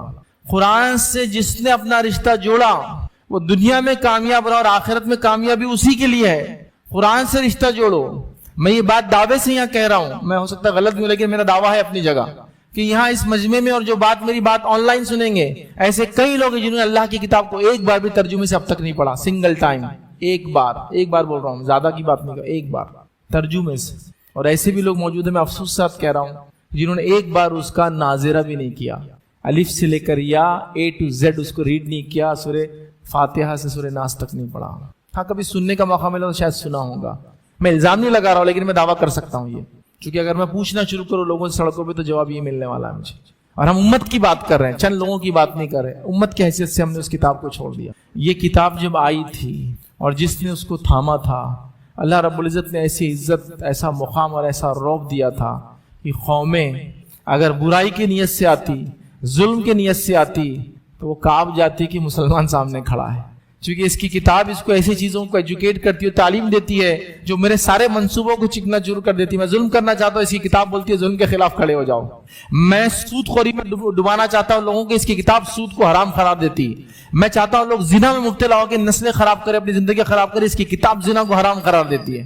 تو وہ ڈرتے تھے اور کانپ جاتے تھے، اور جن کا رشتہ اللہ کی کتاب سے مضبوط تھا نا، ان کو جیتے جی ان کے ساتھ غلط عمل کرنا، چھیڑ چھاڑ کرنا، عزت، جان اور مال پر ہاتھ ڈالنا تو دور کی بات ہے۔ ان کے وفات اور موت کے بعد بھی ان کے جسم کو ہاتھ لگانے کی ہمت کوئی نہیں کرتا تھا۔ یہ اللہ کی طرف سے دیا گیا رعب، دبدبہ، مقام، درجہ، مرتبہ، اور اس کو کہیں گے پوزیشن اور پوسٹ تھی، یاد رکھیے۔ آئیے چھوٹا سا واقعہ سناتا ہوں۔ ابو ایوب انصاری رضی اللہ عنہ، 80 سال کے قریب آپ کی عمر ہے، اعلان ہوا کہ قسطنطنیہ کے خلاف جنگ ہونے والی ہے، اور اعلان ہو چکا ہے۔ آپ نے نام لکھا دیا۔ لوگوں نے کہا آپ اتنے بزرگ ہو گئے، بوڑھے ہو گئے، کیا ضرورت ہے، اور کتنی جنگوں میں آلریڈی اللہ کے رسول صلی اللہ علیہ وسلم کے ساتھ اور بعد میں آپ حصہ لے چکے ہیں، اب کیا ضرورت ہے؟ کہا نہیں، اس لشکر کو بشارت ہے، ہو سکتا ہے اگر فتح ہو جائے تو اس بشارت میں میں بھی رہنا چاہوں گا قسطنطنیہ کے خلاف۔ چلے گئے، محاصرہ ہوا، جنگ نہیں ہوئی، گھرا ہو گیا، جنگ نہیں ہوئی، پڑاؤ اٹھا لیا گیا۔ اس دوران آپ کی وفات ہو گئی، آپ کا انتقال ہو گیا، آپ کی تدفین نہیں ہوئی۔ آپ کی خبر جو ہے استنبول جو شہر ہے ترکی کا، اس کے قلعے کے باہر خبر موجود ہے آج بھی۔ تو آپ کو دفنا کے چلے گئے لوگ۔ جب چلے گئے تو قسطنطنیہ کا جو ایمپرر تھا، بادشاہ تھا، اس نے خط لکھا امیر معاویہ رضی اللہ عنہ کے نام، کہا کہ تم تو اپنے رسول کے ساتھی کو چھوڑ کر چلے گئے دفنا کے، اب میں اس کی خبر کو کھودوں گا اور اس کی لاش کو نکالوں گا اور اس کے ساتھ احترام کے خلاف کام کروں گا، رسوا کرنے کی لاش کو کوشش کروں گا، یہ بتانے کے لیے لوگوں کو کہ ہم یہ سلوک کریں گے۔ جب خط امیر معاویہ رضی اللہ عنہ کو پہنچا تو آپ نے جواب دیا اس خط میں، اور جواب میں کہا اے رومی کتے، اگر تو نے صاحب رسول اللہ صلی اللہ علیہ وسلم کے ساتھی کے ساتھ اگر یہ کیا ان کے جسم کے ساتھ، تو جتنے گرجا میری سلطنت میں ہیں سارے گرجا ڈھا دوں گا میں، اور جتنی خبریں عیسائیوں کی سب اکھاڑ کر پھینک دوں گا۔ تو اس نے پھر جواب دیا ریٹرن میں، یہ اس کے کلمات ہیں میرے نہیں۔ اس نے کہا قسم ہے کنواری مریم کی، میں تو خالی تمہاری دینی حمیت کو جانچ رہا تھا، میں کیوں تمہارے نبی کی ساتھی کے ساتھ کچھ کروں گا، خبر جیسی کی ویسی محفوظ ہے آج تک۔ تو جب وہ قرآن کے حامل تھے تو زندگی میں ان کی جان مال عزت پہ ہاتھ ڈالنا تو بہت دور کی بات تھی، مرنے کے بعد جسم کو ہاتھ لگانے کی بری نیت سے کوئی ہمت نہیں کر سکتا تھا۔ آج آپ کا خون سڑکوں پہ یوں ہی بہا دیا جاتا ہے، کوئی پوچھنے والا نہیں ہے، کیونکہ ہم نے جس کو یاد کرنا تھا اس کو ہم بھول گئے۔ ہم دوسروں کو یاد کر کے کہہ رہے تم کیا کر رہے ہو، تم کیا کر رہے ہو، تم کیا کرو، کوئی کچھ نہیں کر سکتا۔ رب العزت وہ کرتا ہے، یاد رکھیں، ایک مومن بندہ میں ہو تو رب العزت اس کی حفاظت کرتا ہے، چاہے وہ فرعون کے سامنے کیوں نہ کھڑا ہو، اس کا رشتہ تو قرآن سے مسلمانوں نوجوانوں ایسا رشتہ جوڑو، گھٹی میں لا لو، گھٹی میں ڈسکشن کا پوائنٹ بن جائے، آج تم نے کیا پڑھا تھا، کل کیا پڑھے تھے، فلاں جگہ یہ سن کے آیا، یہ آیت تو نہیں دکھی، یہ تفسیر تو پہلی بار میں نے سنی، اس آیت کو اس نظر سے یا اس معنی میں پہلی بار سنا، تفسیر میں نے کسی کی، ماشاءاللہ میرے علم میں بڑا اضافہ ہو گیا، اس سے ہونا چاہیے نا ایسا۔ اور اب تو مشکل بھی کیا ہے یار، کتاب بھی نہیں اٹھانا ہے اب تو، ایک آیت میں 50 زبانوں میں قرآن موجود ہے، ترجمے کے ساتھ، تفسیر کے ساتھ، لفظ ڈھونڈنا ہے تو ڈال دو، لفظ دے لا کے دے دیں گا وہ، کہ انگلی کتنے بار آیا، گال کا لفظ کہاں آیا، سر کا لفظ کہاں آیا، دشمن کا لفظ کہاں آیا، دوست کا لفظ کہاں آیا، ہاتھ کا لفظ کہاں آیا، اور پورا لازم ہاتھ اتنے بار آیا، حدیثوں کا ذخیرہ آیا تھا اتنے بار یہ لفظ آیا۔ اب کیا مشکل رہی بتاؤ، اب کیا مشکل رہی؟ چلو پہلے تو بول سکتے تھے اب جاؤ نسخہ کھولو ڈھونڈو پلٹاؤ، اب تو آپ کی زبانیں موجود ہیں، لیکن وہ تعلق ہی نہیں رہا نا، تو ایپ تو دوسرے ڈاؤن لوڈ ہوتے ہیں، یہ تو غائب ہے۔ تو تیسری بات جو تھی ہماری، قرآن سے رشتہ جوڑو، اور ماؤں کو، لڑکیوں کو خاص طور سے میں کہوں گا تم اپنا رشتہ خاص جوڑو، چونکہ آنے والی نسل تم سے پیدا ہونے والی ہے۔ جب اپنی ماں کو تلاوت قرآن کرتے ہوئے دیکھیں گے تو بچے یقیناً انشاءاللہ عزیز قرآن کو پڑھنے والے بنے۔ بڑی اہم چیز ہے یہ، بڑی اہم چیز ہے، بہت امپورٹنٹ پوائنٹ ہے۔ چوتھی بات، نوجوانوں گزارش کروں گا، جہاں تم ہو وہاں سے نکلو، اور یہاں ہو جو میں تمہیں یہاں آؤ جہاں تمہیں آنا ہے، وہ ہے نماز کی طرف آؤ۔ یہ کامیابی ہے، یہ فلاح ہے، یہ نجات ہے، یہ جنت کا راستہ ہے، یہ جنت میں لے جانے والی چیز ہے۔ اس کے بغیر دیگر اعمال تمہارے قبول نہیں ہیں۔ توحید اور نماز کے بعد ہی اللہ روزہ زکوٰۃ اور حج قبول کرتا ہے، اور دیگر اعمال۔ توحید اور نماز جس کے نہیں ہے اس کے دیگر اعمال قبول نہیں ہوتے، یاد رکھیے، چونکہ باقی 3 عبادتیں کنڈیشنل ہے، پیسے ہے تو زکوٰۃ ہے، پیسے ہے تو حج ہے، اور مال ہے، معاف کرنا، پیسے ہے تو زکوٰۃ ہے، پیسے حج ہے، اور صحت ہے تو روزہ ہے، نہیں تو وہ بھی معاف ہوتا، پھر فدیہ دیتے رہتے لوگ، ہے نا۔ لیکن دو تو کنڈیشنل نہیں ہے, انکنڈیشنل فالو کرنا ہے توحید اور نماز. کہاں ہو تم؟ نمازوں سے غافل ہو. کہاں ہے وہ والد جو بچے کو نماز کو لے جائے جب وہ 7 سال کا ہو جائے؟ کہاں ہے وہ مسجدیں جو ویلکم کرے 7 سال کے بچوں کو کہ بچوں کہاں ہو تم, آؤ نا اندر ہمارے پاس. بچوں کو ڈانٹ کے ہکال رہے ہو, پھر کہہ رہے ہو یہ آتے نہیں بڑے ہونے کے بعد. بلاؤ نا ان کو جب چھوٹے ہیں تو. نماز نماز نماز ہر روز میں کتنے بار؟ 5 بار فرض. نبی اکرم صلی اللہ علیہ وسلم صحابہ فرض کے علاوہ بھی پڑھتے تھے. فرض نماز ہونے سے پہلے وہ 2 رکعت کر کے 2 ٹائم نماز پڑھتے تھے. فرض ہوئی بھی نہیں تھی ابھی نماز. پھر فرض ہونے کے بعد 5 ٹائم کے علاوہ پڑھتے تھے. اتنی پڑھتے تھے اسی کو انتہا نہیں. چلو وہ معاملہ الگ ہے کہ موقدہ اور سنن اور نوافل ہم کتنی پڑھیں گے. فرض تو پڑھو کم از کم. فرسٹ اسٹیپ فرض, سیکنڈ اسٹیپ موقدہ, تھرڈ اسٹیپ سنن, پھر نوافل جتنی اضافہ کرنا کرتے جاؤ. اور پھر سنن کے اندر کتنی نمازیں جو مختلف اوقات میں اللہ کے رسول پڑھتے تھے, چاشت, اوابین اور اشراق اور خسوف اور کسوف اور مختلف نمازیں, تہجد, کئی ایسے نمازوں کے الگ ٹائپ سے سب کرنا ہے ہم کو. لیکن فرض سے تو شروع کرنا ہے. فرض نماز کتنی رکعتیں ہیں؟ صرف 17 رکعت فرض ہیں صبح سے شام تک. صرف اگر فرض پڑھے تو فجر کی 2, ظہر کی 4, عصر کی 4, مغرب کی 3, عشاء کی 4, بس یہ فرض ہوئی. پھر موقعہ جوڑنا ہے تو وطر پڑھ لیجیے, اضافہ کر لیجیے. فجر کی پہلے کی 2 ہے, ظہر کے پہلے کی 4 موقعہ ہے, ظہر کے بعد کی 2 موقعہ ہے, مغرب کے بعد کی 2 موقعہ ہے, عشاء کے بعد کی جو ہے 2 موقعہ ہے, وہ اضافہ کر لیجیے. دھیرے دھیرے اپنے آپ کو بڑھاتے جائیے. اور رمضان سب سے اچھا مہینہ ہوتا ہے جس میں ٹریننگ لے سکتے ہو. تو نماز کے اپنے آپ کو عادی بناؤ. نوجوان لڑکیوں سے گزارش کروں گا نماز کے عادی بنو. نماز ایسا ہو کہ اس کے بغیر زندگی کا تصور نہ ہو, اس کے بغیر مسلمان کا تصور نہ ہو, اس کے بغیر ہم جینا پسند نہیں کرتے کہ کوئی ہم کو نماز نہ پڑھنے دے یا کچھ اس نماز میں رکاوٹ بنے. وہ چیز چھوٹ جائیں گی, نماز نہیں چھوٹیں گی. لیکن میں ایسے کئی لوگوں کو جانتا ہوں جو بازاروں میں صبح سے شام تک گھومتے, خواتین خاص طور سے, اس میں رمضان کا مہینہ نہیں چھوڑتے ہیں. نمازوں کی نماز اثر اور مغرب جاری نہیں, بولے وہاں افطار کا بھی انتظام ہے. نماز کا کہاں ہے, لیکن افطار کا ہوگا بھی تو جہاں آپ جا رہے خریدنے, اور رات بھر جو گھومنے میں نکالے جا رہے ہیں. جب آپ نمازی نہیں ہوں گے تو گھر میں ہونے والے بچے نمازی کیسے ہوں گے؟ جب ماں نمازی نہیں تو بچے نمازی نہیں. ماں بے نمازی, بچہ بے نمازی. باپ ہونے کے ناطے کہاں ہو جو بچے کو لے جانے کے لیے؟ نوجوانوں نماز کی عادی بنو. ایسے تھام لو کہ 5 وقت مجھے موجود رہنا ہے, حاضر ہونا ہے. جس کے سامنے سر جھکانا ہے اور گڑ گڑانا ہے, اگر وہاں کروں گا تو دنیا میں دوسروں کے سامنے سر نہیں جھکانا پڑے گا, گڑ گڑانا نہیں پڑے گا. لیکن جس کے سامنے سر جھکانا نہیں جھکاؤں گا, اللہ ہر در پر سر جھکانے لگائیں گا اور مجبور کریں گا تم کو. کہاں ہم فریادیں کر رہے, ہم کو یہ ہونا, ہم کو وہ ہونا, ہم کو فلاں ہونا. میں بتاؤں آپ کو سلوشن, ایک ایسے سلوشن آپ کو دے سکتا ہوں میں جس کو آپ نے اختیار کر لیا تو آپ کو کسی کے سامنے جا کر کھڑے ہو کہ اپنی بات منوانے کی ضرورت نہیں ہے. CNRC کی جب احتجاجات چل رہے تھے تو وہاں مجھے بلاتے تھے, چونکہ ہمارا بیک گراؤنڈ صرف سوشل نہیں نا, ہم ریلیجیس بھی ہم بات کرتے ہیں. تو میں دونوں کمبینیشن میں ہر جگہ بات کرتا تھا جا کے, قانونی طور سے بھی کیا کرنا ہے لیکن دینی طور سے بھی ہم بتاتے تھے جا کے مختلف جگہوں پر. تو میں نے تو ایک ہی سلوشن دیا تھا اس دور میں. قانونی تو ساری پیچیدگیاں جو ہے دھرنے سب کرو, لیکن ایک پوائنٹ تھا اس کا کرنا بڑا ضروری تھا. اگر وہ کرتے تو دنیا سمجھ جاتی قوم جاگ رہی ہے. اس کو گھمایا اور چلایا اور ڈبایا اور اٹھایا اور پھینکا اور جلایا اور مارا نہیں جا سکتا. قوم جاگ رہی ہے. جتنے تعداد میں احتجاج دھرنوں میں جمع ہوئے تھے نا, بس فجر میں آنا شروع کر دو, تم کو کوئی احتجاج دھرنے کی ضرورت نہیں ہے. قوم اعلان کر دیں گی جاگ رہی ہے. وہ قوم جو آدھی رات کے بعد اٹھ کر صبح ہونے سے پہلے اللہ کے سامنے حاضر ہونے نکلیں گی, کس کی ہمت اس کے سامنے کھڑے ہونے کی؟ مجھے بتاؤ کس کی ہمت؟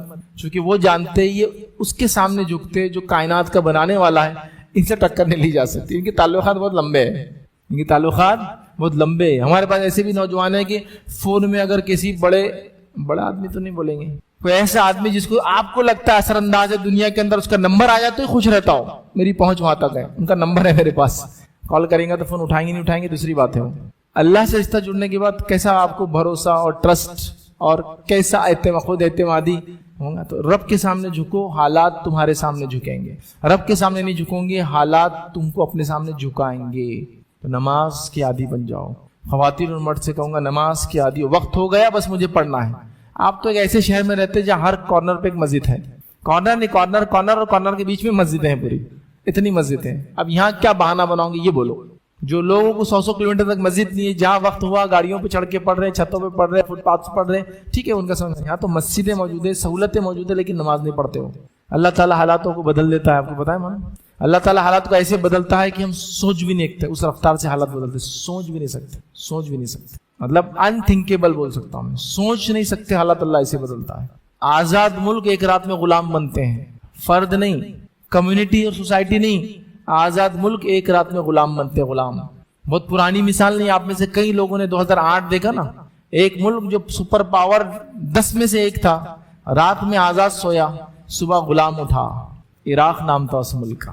ملک غلام ہو جاتے ہیں، پھر عبادت کرنا چاہے بھی تو مشکل ہو جاتا ہے. حالات اللہ بدل دیتا ہے. پہلے حالات اللہ نرمی کرتا ہے، نعمتیں دیتا ہے، امن دیتا ہے، مال دیتا ہے، دولت اور اولاد دیتا ہے، سب کچھ دیتا ہے، حکومتیں دیتا ہے. جب ناشکری کرتے ہیں اور ضائع کرتے ہیں لوگ نماز اور زکوٰۃ کو، تو اللہ تعالیٰ حالات کو پھر بدلنا شروع کرتا ہے اور حالات کو شکنجہ کستے چلا جاتا ہے، نیرو کرتے جاتا ہے چیزوں کو. حالات ایسی آتی ہے کہ پھر اپنی آزادی کو بھی ہم روتے ہیں. پھر یہ میں 1957 میں کیا ہوا تھا جنگ آزادی، وہ نہیں بول رہا ہوں، اسی صدی کی بات کر رہا ہوں آپ سے. آپ میں سے بہت سارے لوگ جب پیدا ہو چکے تھے. اور اس کے بعد ایک سلسلے وار، شام لے لو، لیبیا لے لو، ملک برباد ہو جاتے، یاد رکھو. پھر امن نہیں ہوتا ہے، مسجدیں ملتی نہیں، اور دشمن کیا کیا کرتا ہے آپ کو سب پتا ہے. تاریخ اپنے آپ کو دہراتی ہے. بس اللہ نے بنی اسرائیل کو وعدہ کیا تھا جب دنیا میں تم فساد کرو گے، شرک کا فساد، مالی فساد میں تم جو ہے جب سود خوریاں کرو گے، گناہ اور معصیت کرو گے، انبیاءوں کے انہوں نے قتل کیے، یہ سب فساد انہوں نے مچایا دنیا میں، تو میں اپنے لڑاکے تمہارے اوپر 2 مرتبہ بھیجوں گا. پوری تاریخ گواہ ہے. پہلی بار اللہ نے بختہ نصر کو بھیجا، مسجد اقصیٰ کو بختہ نصر نے ڈھایا، اینٹ سے اینٹ بجایا، ان کی اینٹ سے اینٹ بجایا، اور سب کو اٹھا کے کہاں سے نکالا؟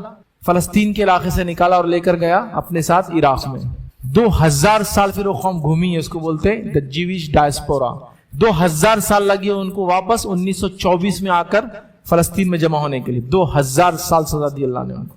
دوسرا موقع اللہ نے جب ان کو سزا دی، جب ٹائٹس نامی ایک بادشاہ کو اللہ نے بھیج دیا عیسیٰ علیہ السلام کو، جب انہوں نے قتل کرنے کی جو سازش رچی، اس کے بعد اللہ نے جو ٹائٹس کو بھیجا، ٹائٹس نے پھر آیا، یہ دوسرا وقت تھا، اس نے مسجد اقصیٰ کو برباد کر دیا، پورا ڈھا دیا سن 70 عیسوی میں، اور پوروں کو غلام بنا کے جتنے بچے تھے آئے تھے ان کو بھی لے گیا اپنے ساتھ اٹھا کر. یہ حالت ہوتی، یاد رکھو. تاریخ گواہ ہے اس کی. نعمتیں چھینتے ہوئے ہم نے دیکھا ہے، تاریخ میں دیکھا ہے، قرآن و حدیث میں دیکھا ہے، ابھی بھی دیکھ رہے ہیں. تو نماز قائم کرو، اجازت ہے، کھلی اجازت ہے مسجدیں بنانے کی. رب کے سامنے جھکو، حالات آپ کے سامنے جھکیں گے. پھر 5ویں بات جو کہوں گا نوجوانوں تم کو، وہ یہ ہے والدین کی اطاعت اور فرمانبرداری کرو. دنیا میں اللہ اور اس کے رسول کے بعد جو لوگوں کا مقام ہے وہ والدین ہے. پھر والدین کی فرمانبرداری کرو، نافرمانی مت کرو. نوجوان لڑکے اور لڑکیوں کی نافرمانی کی حد ہوگی. اپنی پسند اور ناپسند میں نافرمانی، بات نہیں ماننے کی مطلب ایک رٹ لگائے بیٹھے ہیں. الفاظ سے لے کر، اعمال سے لے کر، الفاظ سے لے کر، اپنے ہاؤ بھاؤ سے لے کر ہر طریقے سے والدین کو تکلیف دیتے ہو، نقل اتارتے ہو ان کی، چڑھاتے ہو ان کو، ہاتھ بتاتے ہو ان کو، جس کو کہیں گے جہاں وہ نہ خرچ کرو وہاں خرچ کر کے بتاتے ہو. بڑے ہوتے تو ضد کرتے ہو، اپنی پسند سے شادی کا ڈیمانڈ کرتے ہو، مناؤ پھر ان کو کچھ کرنا ہے تو ضد کرتے ہو. لڑکیوں نے تو حد کر دی، بھاگ بھاگ کے شادیاں کر رہی. جن والدین نے تم کو یار پال کے اتنا یہاں تک لایا، تم کیسے یہ سلوک ان کے ساتھ کر سکتے ہو؟ سوچو تو صحیح کرنے سے پہلے. وہ کیسے تمہارے دلوں میں ایک نوجوان سے محبت پیدا ہو سکتی جس کو تم 2 دن پہلے ملے ہو، اور تم 20 سال سے گھر میں ہو، جس کے پیٹ سے نکل کر آئی ہو، تم اب تک اس سے محبت کرنا نہیں سیکھی ہو.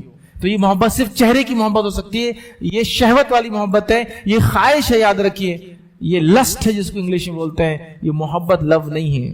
والدین نعمت ہے، یاد رکھیے. ایک انسان کو توحید کے بعد اگر کوئی نعمت ہے دنیا میں ملی ہے تو پھر یہی ہے جو دیگر نعمتیں ہوتی ہیں اللہ کے فضل کے بعد جو نعمتیں ہوتی ہیں. والدین ہی یاد رکھیے، کیونکہ ان کا رشتہ داروں میں سب سے اونچا مقام ہے نا دنیا میں. اور کیا آپ کے پاس زمین دھن دولت، لیکن انسانی جو رشتے وہ ہے، اس میں سب سے اونچا رشتہ یہی ہے. پھر ان کی اطاعت کرو، فرمانبرداری کرو، نافرمانی مت کرو، برا سلوک مت کرو، خرچ کرو، جو کچھ کر سکتے ہو، جتنا اچھا سلوک کر سکتے ہو یہی اس کے مستحق ہے، چاہے آپ کی عمر کچھ ہو اور ان کی عمر کچھ ہو. میں 60 سال کو، والدین 80 سال کے، تو بھی مجھے وہی کرنا ہے ان کے ساتھ، کیونکہ والدین میرے. ہم یہ بولتے ہیں آج کل بزرگ لوگ کے بچے ہماری عزت نہیں کرتے، لیکن کیا آپ اپنے بڑوں کی عزت کرتے ہیں؟ جب ایک باپ مسجد سے نکلتا ہے اور اپنے باپ کی چپل نکال کے اس کو مسجد سے دیتا ہے، تو اس کا بیٹا خود سیکھ لیتا ہے کہ میرا باپ نے دادا کی چپل نکال کے، تو میں اپنے باپ کی چپل اٹھا کے دوں اس کو. وہ نیچرل ریاکشن ہے. جب بچہ دیکھتا ہے کہ اس کا باپ اس کے دادا سے برا سلوک کرتا ہے تو یہ بڑا ہو کے اس کے باپ سے برا سلوک کرتا ہے، چونکہ وہی سیکھتا ہے. لیکن نوجوانوں جو ہوا سو ہوا، چھوڑو اس کو. اب تم اطاعت گزار، فرمانبردار بنو اپنے والدین کی. ہاں گناہ کا کوئی حکم دے، معصیت کا کوئی حکم دے تو برا مت کہو، جھجلاؤ مت، جھڑکو مت، ڈانٹو مت، خرچ مت بند کرو. خاموشی کے ساتھ کہو میں یہ بات نہیں مان سکتا، اتنا بس. رسپیکٹ فلی یہ خاموشی کر لو. چلو آپ کو لگ رہا ہے اس سے فتنہ ہوتا، بس خاموش. وہ سمجھ جائے گی یہی کام تو نہیں کرنے والا, یہ اللہ کے ساتھ شرک کرو, اس سے نہیں ہو پائیں گا. نماز کو مت جاؤ, یہ حکم میں نہیں مان سکتا. فلاں گناہ کا کام کرو, یہ میں نہیں کر سکتا. تو تمہیں والدین کا فرمانبردار بننا ہے, ان کا بہت بڑا مقام ہے. یہ جنت ہے ہماری اور جہنم ہے ہماری, یاد رکھیے. اطاعت کرو گے جنت, نہیں کرو گے جہنم. نبی اکرم صلی اللہ علیہ وسلم روایت میں فرمایا ماں کے قدموں کے نیچے جنت تلاش کرو, مطلب اس کی خدمت کر کے. باپ جنت کے بیچ کا دروازہ ہے. ایک روایت میں الفاظ باپ کی بھی کہ باپ کے پیروں کے نیچے جنت تلاش کرو, لیکن اکثر نے اس کا ترجمہ ماں کا ہی کیا ادھر. سمجھ رہے ہیں؟ تو باپ جنت کا دروازہ ہے, ماں کے قدموں کے نیچے جنت تلاش کرو, یہ ان کا مقام ہے. وہ ہمارے لیے جنت ہے, وہ ہمارے لیے جہنم ہے. اندازہ لگاؤ کیا مقام ہے. تو لہٰذا گزارش کروں گا اطاعت و فرمانبردار بنو, ان کی نصیحتوں کو مانو. یہ ہے تو خدمت کر لو, غلطی کی تو معافی مانگ لو. یہ بہت بڑی نعمت ہے, یاد رکھیے. چلے جائے تو پھر دوبارہ ملنے والی ہے ہی نہیں, یاد رکھیے. اس چیز کو سمجھو. چھٹی چیز جو نوجوانوں تم کو کرنا ہے وہ یاد رکھو, اچھے دوست اپناؤ. اچھے دوست, سنگت, فرینڈشپ, دوستی, اچھے دوست اپناؤ. اس لیے کہ نبی اکرم صلی اللہ علیہ وسلم حدیث فرمایا انسان اپنے دوست کے دین پر ہوتا ہے, جس کا معنی ہے انسان اپنے دوست کے طریقے پر ہوتا ہے. انسان جس صحبت میں, جس گروپ میں رہتا ہے ویسا بن جاتا ہے. نیک لوگوں کی صحبت میں رہیں گا تو نیکی کرنے لگ جائیں گا, برے لوگوں کی صحبت میں رہیں گا تو گناہ کرنے لگ جائیں گا.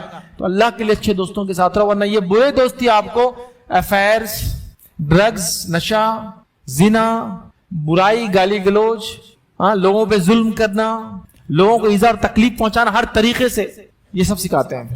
جب ہم چھوٹے تھے تو بڑوں کو بولتے ہوئے سنا تھا ایک گندی مچھلی پورے تالاب کو گندا کر دیتی ہے, لیکن کبھی سمجھ میں نہیں آیا. اب ایک مرتبہ ایکویریم لا لیے گھر میں, فش پونڈ بڑا, اور واقعی میں گندی مچھلی آ گئی, اتنی گندا کرتی تھی, سارے مچھلیاں تو مر جا رہے تھے تو خراب ہو جا رہے تھے, پورا پانی کالا ہو جاتا تھا, اتنی گندگی. شاید اس کا پیٹ خراب ہوتا تھا, کیا ہوتا تھا, وہ گندی مچھلی تھی, پورا پونڈ گندا ہوتا. جب سمجھ آئی گندی مچھلی تالاب کو گندا کرتی, کیوں بڑھا جاتا, اتنا نقصان دیتی ہے.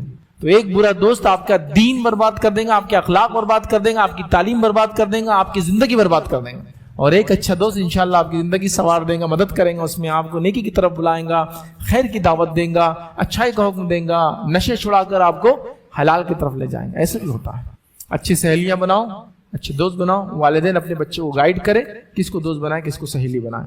7ویں چیز نوجوانوں تم کو گزارش کروں گا, حلال روزی کماؤ. حلال روزی کمانے کے لیے اچھا علم حاصل کرو, تعلیم میں آگے بڑھو. یاد رکھو نوجوانوں, اللہ تعالیٰ کے دنیا میں دیے گئے جو وسائل اور وسیلے ہیں, اللہ نے ذریعہ بنایا نا, چیزوں کو ذریعہ بنا. ذریعہ جیسا میں کسی کے پاس جا کے جاب کرتا ہوں تو وہ ذریعہ بنتا ہے میرے انکم کا, وہ کسی اور کو سپلائی کرتا ہے, وہ ذریعہ بنا. ذریعہ بنائے تو اللہ تعالیٰ نے جو ذریعے بنائے ہیں, ان ذریعوں میں سے ایک ایسا ذریعہ تمہارے پاس ہے, اس کو اگر حاصل کر لو تو اندھیروں سے نکل کے اجالوں کی طرف چل جاؤں گے, غریبی سے نکل کر مالداری کی طرف چل جاؤں گے, پستی سے نکل کر بلندیوں کی طرف چلے جاؤں گے. اور وہ ذریعہ ہے تعلیم, اس لیے کہ ایجوکیشن از پاور. آج جہالت دنیا کی ہم کو برباد کر رہی ہے. 5% سے کم بچے جو ہے گریجویشن لیول تک پڑھتے ہیں. آپ بولیں گے ہمارے پاس تو ہر گلی میں سب نے پڑھا ہوا ہے. شہر کی بات نہیں, من جملہ امت کی بات کیجئے. پورے ہندوستان میں 30 کروڑ لوگ ہیں, ان کی بات کیجئے. تعلیم میں آگے بڑھو تو پھر حلال روزی میں, چونکہ تعلیم آج کل جڑ گئی روزی سے, کہیں نہ کہیں وہ ڈگری وغیرہ لگتی ہے نا, تو روزی کما, حلال روزی. اور اگر تعلیم نہیں حاصل کی کسی وجہ سے تو اب جانے تو جو ہوا, اچھے فن حاصل کرو. فن, سکل سیٹ, ہنر بولتے اس کو عام زبان. ارے ہنر سیکھ لے, الیکٹریشین بن جا, پلمبنگ کر لے, گاڑی بنانا سیکھ لے, لائٹ بنانا سیکھ لے, یہ چلانا سیکھ لے, وہ بنانا سیکھ لے. یہ ہنر ہوتے ہیں. ہنر مند, ٹیلر بن جا, ہنر ہے, یہ سب چیزیں ہنر ہے. تو یہ ہنر سیکھ لو. پھر چلو, حلال روزی کا ذریعہ ہے نا یہ سب چیزیں. حلال روزی کماؤ, اچھا پڑھو, اچھا لکھو, اچھے ہنر حاصل کرو, اور حلال رزق کماؤ. حلال کماؤ, حلال خرچ کرو. دنیا بناؤ, آخرت بناؤ. دنیا سوارو, آخرت سوارو حلال مال کے ذریعے. بہت اہم چیز ہے. اسلام میں مال کمانا حرام نہیں ہے, خوب کمانا ہے. اللہ کے راہ میں زکات دینے کا حکم ہے نا, تو کون زکات دیں گا؟ جب کمائیں گا تو زکات دیں گا نا. غریب آدمی زکات تھوڑی دیتا ہے. تو کماؤ, پھر اس کو زکات کا حکم ہے نا. نماز قائم کرو, زکات دو. ہر بار نماز کا تذکرہ جہاں وہ زکات کا آیا, تو مطلب کماؤ ہے نا. جب کمائیں گے تو زکات دے پائیں گے نا, چوری کر کے تھوڑی پیسے کی زکات دینا ہے. تو حلال روزی, تیار ہو جاؤ حلال روزی کے لیے. ہمارے پاس پرابلم کیا, میں آپ کو بتاتا ہوں. میں نے کر لیا ہوں MBA, اچھی بات ہے, ماشاءاللہ, بارک اللہ. بڑے کیا کر رہے ابھی آپ؟ ابھی 1 سال سے تو بیٹھا ہوں, ٹرائی کر رہا ہوں. اچھا ٹھیک ہے, چونکہ میرے لائق والی جاب نہیں ملی. او ماشاءاللہ ماشاءاللہ, 2 سال بعد ہو گئے. بیٹے کیا کرے آپ نے MBA, اب کیا کرے بیٹے؟ انتظار کر رہا ہوں, وہ لائق جاب کا انتظار کر رہا ہوں. بیٹے اب کیا ہو رہا, 3 سال ہو گئے, ابھی بھی انتظار ہے. جو میں نے جاب MBA کیا نا, اس کی ایک ہی پوزیشن نکلتی 10 سال میں, ابھی انتظار کر رہا ہوں. ماشاءاللہ, بھائی کھلا رہا ہے, باپ کھلا کھلا کے تھک گیا ہے, پریشان ہے پورے خاندان اور گھر والے, کیا ہوتا ہے کس کا نہیں معلوم. 5 سال ہو گئے, بیٹا کیا ہوا؟ ابھی بھی انتظار کر رہا ہوں, لائق جاب چاہیے مجھے. اپن چھوٹے موٹے کام نہیں کرتے, بڑا ٹارگیٹ, اونچا خواب. اونچے خواب کے لیے محنت کرنا پڑتا ہے بولے. 5 سال بیٹھنا نہیں پڑتا MBA کر کے. لگ جاؤ, جو ملتا حلال روزی کے لیے نکل جاؤ. انتظار نہیں کوئی ڈگری کی وجہ سے کیا پوزیشن, نکل جاؤ بس حلال کام کے لیے نکل جاؤ. اللہ وہاں پہنچا دے گا جس کے لیے تم بنے ہو, نکل جاؤ بس. حدیث میں کیا ہے, اللہ تعالیٰ تم کو ویسے ہی روزی دیں گا اگر تم ویسا توکل کرو گے جیسا پرندے توکل کرتے ہیں, روز خالی پیٹ گھونسلوں سے نکلتے, بھر پیٹ واپس آتے. تم بھی اللہ پہ توکل کرو, نکلو, اللہ دے گا تم. پرندوں کو دیتا ہے یار, تم کو کیوں نہیں دے گا؟ نکلو نا. 5 سال بیٹھو مت, یہ بہت چلتا ہوں بس, میرے کو تو جا کے سیدھا دبئی میں ہی کام کرنا ہے. ارے جو یہاں شروع ہو جاؤ. دبئی والے بولیں گے تو ہم سے زیادہ یہاں کما رہا. پھر اللہ نے جو لکھا ہے تلاش تو کرو رزق, حلال روزی. یہ بہت مسئلہ ہے بس یہ انتظار کرنے کا, جو لائق جاب پتہ نہیں کیا رہتی ہو, کہاں سے آتی ہو. میں ایسے لوگوں کو جانتا ہوں, ہمارے بہت قریبی جاننے والے ہیں, انجینئرنگ کر لی, سب لوگ انتظار کرے لائق جاب کا, وہ خاص پوزیشن والی. یہ لگ گئے. کہاں لگ گئے؟ کمپنی میں. جب فورجنگ کا کام ہوتا تھا, نا لوہے کو گرم کر کے مشین میں ڈالتے ہو, ہتھوڑا آتا, دن دن فورجنگ مشین سے مارتے رہتا, شیپ دیتے. اب انجینئر کا کیا کام فورجنگ مشین کے سامنے؟ ورکر کو گائیڈ کرو بولے. تم نوکری کچھ نہیں تھی, 3,000 روپے لگ گئے جاب پر. دوسرے لوگ انتظار کرے لائق جاب کا, پتہ نہیں کہاں لائق جاب تھی ان کے لیے. 3,000 روپے جاب پہ لگ گئے, کام چالو. ورکرز کو گائیڈ کر رہے, فلاں کر رہے, یہ کر رہے. یقین جانیے 20 ایئرس کے اندر وہ آدمی جو لیبر کو سنبھالنے کے لیے انجینئرنگ ڈگری کے باوجود میکینیکل لگا تھا, آج پلانٹ ہیڈ ہے. پلانٹ ہیڈ جو ہے سب سے بڑی پوزیشن ہوتی ہے, پورے پلانٹ کا ذمہ دار. لگ گئے, روزی تلاش کی, رب العزت وہاں پہنچا دیا جس کے لیے وہ بنا تھا. میں انتظار ہی کر رہا ہوں, نہیں میرے تقدیر میں کیا میرے کو معلوم ہے تو وہی لوں گا میں, دوسرا تو کچھ لینے والا ہوں نا. حلال روزی کے لیے لگ جاؤ. نوجوانوں تعلیم حاصل کرو, لڑکیوں سے بھی گزارش کرو علم حاصل کرو, اس لیے کہ آنے والی نسلیں تم پہ ڈیپینڈ ہے. ٹھیک ہے, یہ کام کرو. آئیے آگے بڑھتے ہیں. 8ویں چیز, نوجوانوں نشے سے اپنی حفاظت کرو. اور میں نوجوان صرف لڑکوں سے نہیں کہہ رہا ہوں, جتنی شدت سے ان سے کہہ رہا ہوں اتنی شدت سے اپنی بہنوں سے بھی کہہ رہا ہوں, بیٹیوں سے بھی کہہ رہا ہوں. آپ اگر نہیں جانتے تو آپ کو نہیں پتا ہے, صرف لڑکے نشہ نہیں کرتے ہیں, لڑکیاں بھی نشہ کرتی ہیں, بلکہ لڑکیاں کبھی لڑکوں سے زیادہ نشہ کرتی ہے, چونکہ ان کو ڈپریشن جلدی آتا ہے. ڈپریشن کے سولوشن کے لیے نشے کو آپٹ کرتی ہے. یہ دیکھا جا رہا ہے. آپ کو نہیں پتا ہے تو کسی کالج کے جو پیچھے کے دروازے اور راستے ہوتے جیسے لوگ آتے جاتے ہیں, کبھی دور بیٹھ کے دیکھیے وہاں کیا کیا ہو رہا ہے. برقعے میں والی بچی کھڑی ہے, کوئی لا کے کچھ چمچے پہ ڈالتا ہے, سونگتی ہے, پیسے دیتی ہے, اندر جا رہی ہے. کیا سونگی؟ اود کتنی اچھی مل رہی, دبئی کی اود آئی ہوئی ہے, سونگ کے جا رہی ہے اندر. کیا ہے وہ, سمجھا نہیں. پھر یہ نشے کی عادت جب لگ جاتی ہے تو کیا ہوتا ہے معلوم آپ کو؟ لڑکا اگر نشہ خور ہوگا تو مال گھر سے چرائیں گا, والدین کی عزت میں بٹا لگائیں گے ایک تو بول سکتے ہیں. لیکن جب لڑکی نشہ کرتی ہے نا تو اس کو پیسوں کی بھی ضرورت نہیں ہوتی ہے, چونکہ نشہ بیچنے والا اسے پیسہ نہیں لیتا ہے, وہ کچھ اور لے کے نشہ دیتا ہے, اس کو فری ملتا ہے. تو وہ جو لگاتی ہے نام پہ وہ نسلیں خراب کرتی ہے. پھر سمجھو میں جو بول رہا ہوں بہت سینسیٹیو پوائنٹ ہے. نشہ حرام ہے اسلام میں. کیوں؟ شریعت یہ چاہتی ہے کہ ہر آدمی ہر حال میں اپنی عقل میں رہے, عقل میں رہے. عقل ماری جانے سے وہ کچھ سمجھ نہیں سکتا ہے. دین نے جو حکم دیے, شرعی احکام دیے, تو اس کے پیچھے وجوہات ہوتی ہے جس کو علماء لکھتے ہیں مقاصد الشریعہ. شریعت کا کیا مقصد ہوتا ہے؟ حکم جب دیتی ہے چوری مت کرو تو کیوں شریعت بول رہی چوری مت کرو؟ زنا مت کرو تو کیوں بولتی ہے زنا مت کرو؟ ظلم مت کرو تو کیوں بولتی ہے ظلم مت کرو؟ شرک مت کرو تو کیوں بولتی ہے شرک مت کرو؟ اس کے مقصد ہوتے ہیں, اور وہ لکھتے ہیں 5 یا 6 اس کے مقاصد ہے. فقہ کی کتاب میں آپ پڑھ لیجئے اس کو. اس کا پہلا مقصد ہے دین کی حفاظت. تو شرک سے کیا ہوتا ہے؟ دین ضائع ہوتا ہے, آخرت برباد ہوتی ہے. اس کے بعد عقل کی حفاظت, اس لیے شراب حرام ہے اس لیے کہ عقل ماری جاتی ہے. نشہ حرام ہے, عقل مارا جاتا ہے. جان کی حفاظت, مال کی حفاظت, اور عزت اور نسل کی حفاظت. زنا حرام کیوں؟ نسل خراب ہوتی ہے. کسی کی چغلی کیوں نہیں کرنا؟ عزت اڑتی ہے اس کی.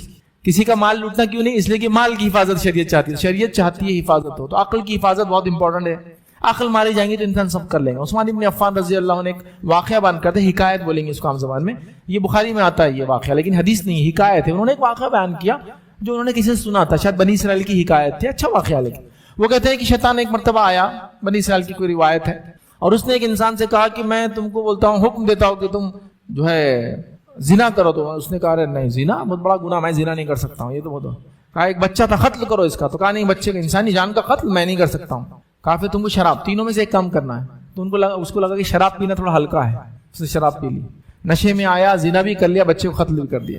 سمجھ رہے ہیں؟ تو نشہ, نوجوانوں میری بات غور سے سنو تھوڑا سا. وہ چیز جو آج کل جدید فارم میں جو ڈرگز بولتے ہیں, جس کو قدیم نشے اس کے مقابلے میں تو جس کو ہم کہیں گے اتنے خطرناک نہیں تھے جو یہ ہے. نوجوانوں غور کرو, سوچو میری بات پہ غور کرو. جب تم نشہ لیتے ہو تو تم عورت کی تمیز بھی بھول جاتے ہو کہ ماں بہن اور کیا فرق ہوتا ہے. سوچو صرف بات کہاں تک جاتی ہے. تم تمیز بھول جاتے ہو, عقل میں نہیں ہو تو اب کیا ہے. اللہ کے لیے بڑوں سے گزارش کروں گا بچوں کو سکھائے بازار میں کیا کیا بری چیزیں ہیں, اور نہ بولنا بھی ساتھ سکھائے. تو آپ کا بچہ 10-11 سال کا ہو تو اس کو پتا ہونا چاہیے کہاں کیا ملتا ہے اور مجھے کیا بولنا ہے. تو کوئی آ کے آفر کرے یہ کھاؤ تو اس نے بولنا چاہیے میں نہیں کھاتا ہوں, میرے ابو نے بولے یہ حرام ہے. میں نہیں پیتا ہوں اس لیے کہ میں جانتا ہوں یہ حرام ہے. میں فلاں نہیں کرتا ہوں. لیکن آج کل نوجوان بچے یہ سمجھتے ہیں نشہ کرنا بڑے ہونے کی علامت ہے, چونکہ میڈیا نے اس کو اتنا پروموٹ کیا جس کی کوئی انتہا نہیں. کالج میں ایک بچہ جا رہا ہے, دوسرے بچے اس کے ساتھ ہیں. آؤ کالج میں آ گئے تو پھر کیا کرنا ضروری, نوجوان کو سگریٹ پینا ضروری ہے. تو جب وہ آ کے بول رہا میں سگریٹ نہیں پیتا تو دوسرے دوست ارے کالج میں بچہ آ گیا اپنے ہارلیکس لاؤ, مومیٹا لاؤ. ارے نہیں تم تو بہت چھوٹے دکھ رہے, تمہارے تو سیرلیک کی ضرورت ہے, سیرلیک لاؤ بھائی ان کو. کالج میں آئے تو سگریٹ پینا, ہائی اسکول میں گئے تو تمباکو کھانا بھی سکھاتا ہو ایک آدھ دوست, تھوکنا بھی سکھاتا اس کو برابر کیسے تھوکتے ہیں. چکر آیا تو تھوڑی دیر بٹھاتا بھی, پانی وانی پلاتا. پہلی بار ایسا ہوتا بعد میں صحیح ہو جاتا سب. تو وہ سمجھ رہا بڑے ہونے کی علامت ہے. ہائی سوسائٹی کی علامت ہے شراب پینا, بڑے بڑے مجلسوں میں جانا پینا ہی پڑتا. اب کیا ہے کمپنی کا معاملہ ہے.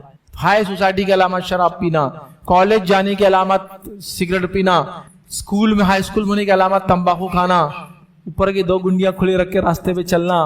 ہر آدمی کو سمجھنا اس کو تو میں دھوکے نکال سکتا ہوں, ہے نا. کچھ بھی کر رہا ہے انسان نے تو جانوروں پہ اٹیک کر رہا ہو, مطلب پاگل ہو جاتا ہے. تو یہ سمجھتے ڈرگس آپ کو برباد کرتی ہے, آپ کی جوانی کو, آپ کے مال کو, آپ کی دولت کو, آپ کی عزت کو, آپ کے عقل کو, آپ کا سب کچھ, اور آپ سب سے مین آپ کے دین کو برباد کر دیتی ہے.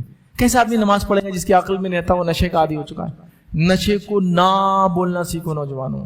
ہر قسم کا نشہ شریعت میں حرام ہے.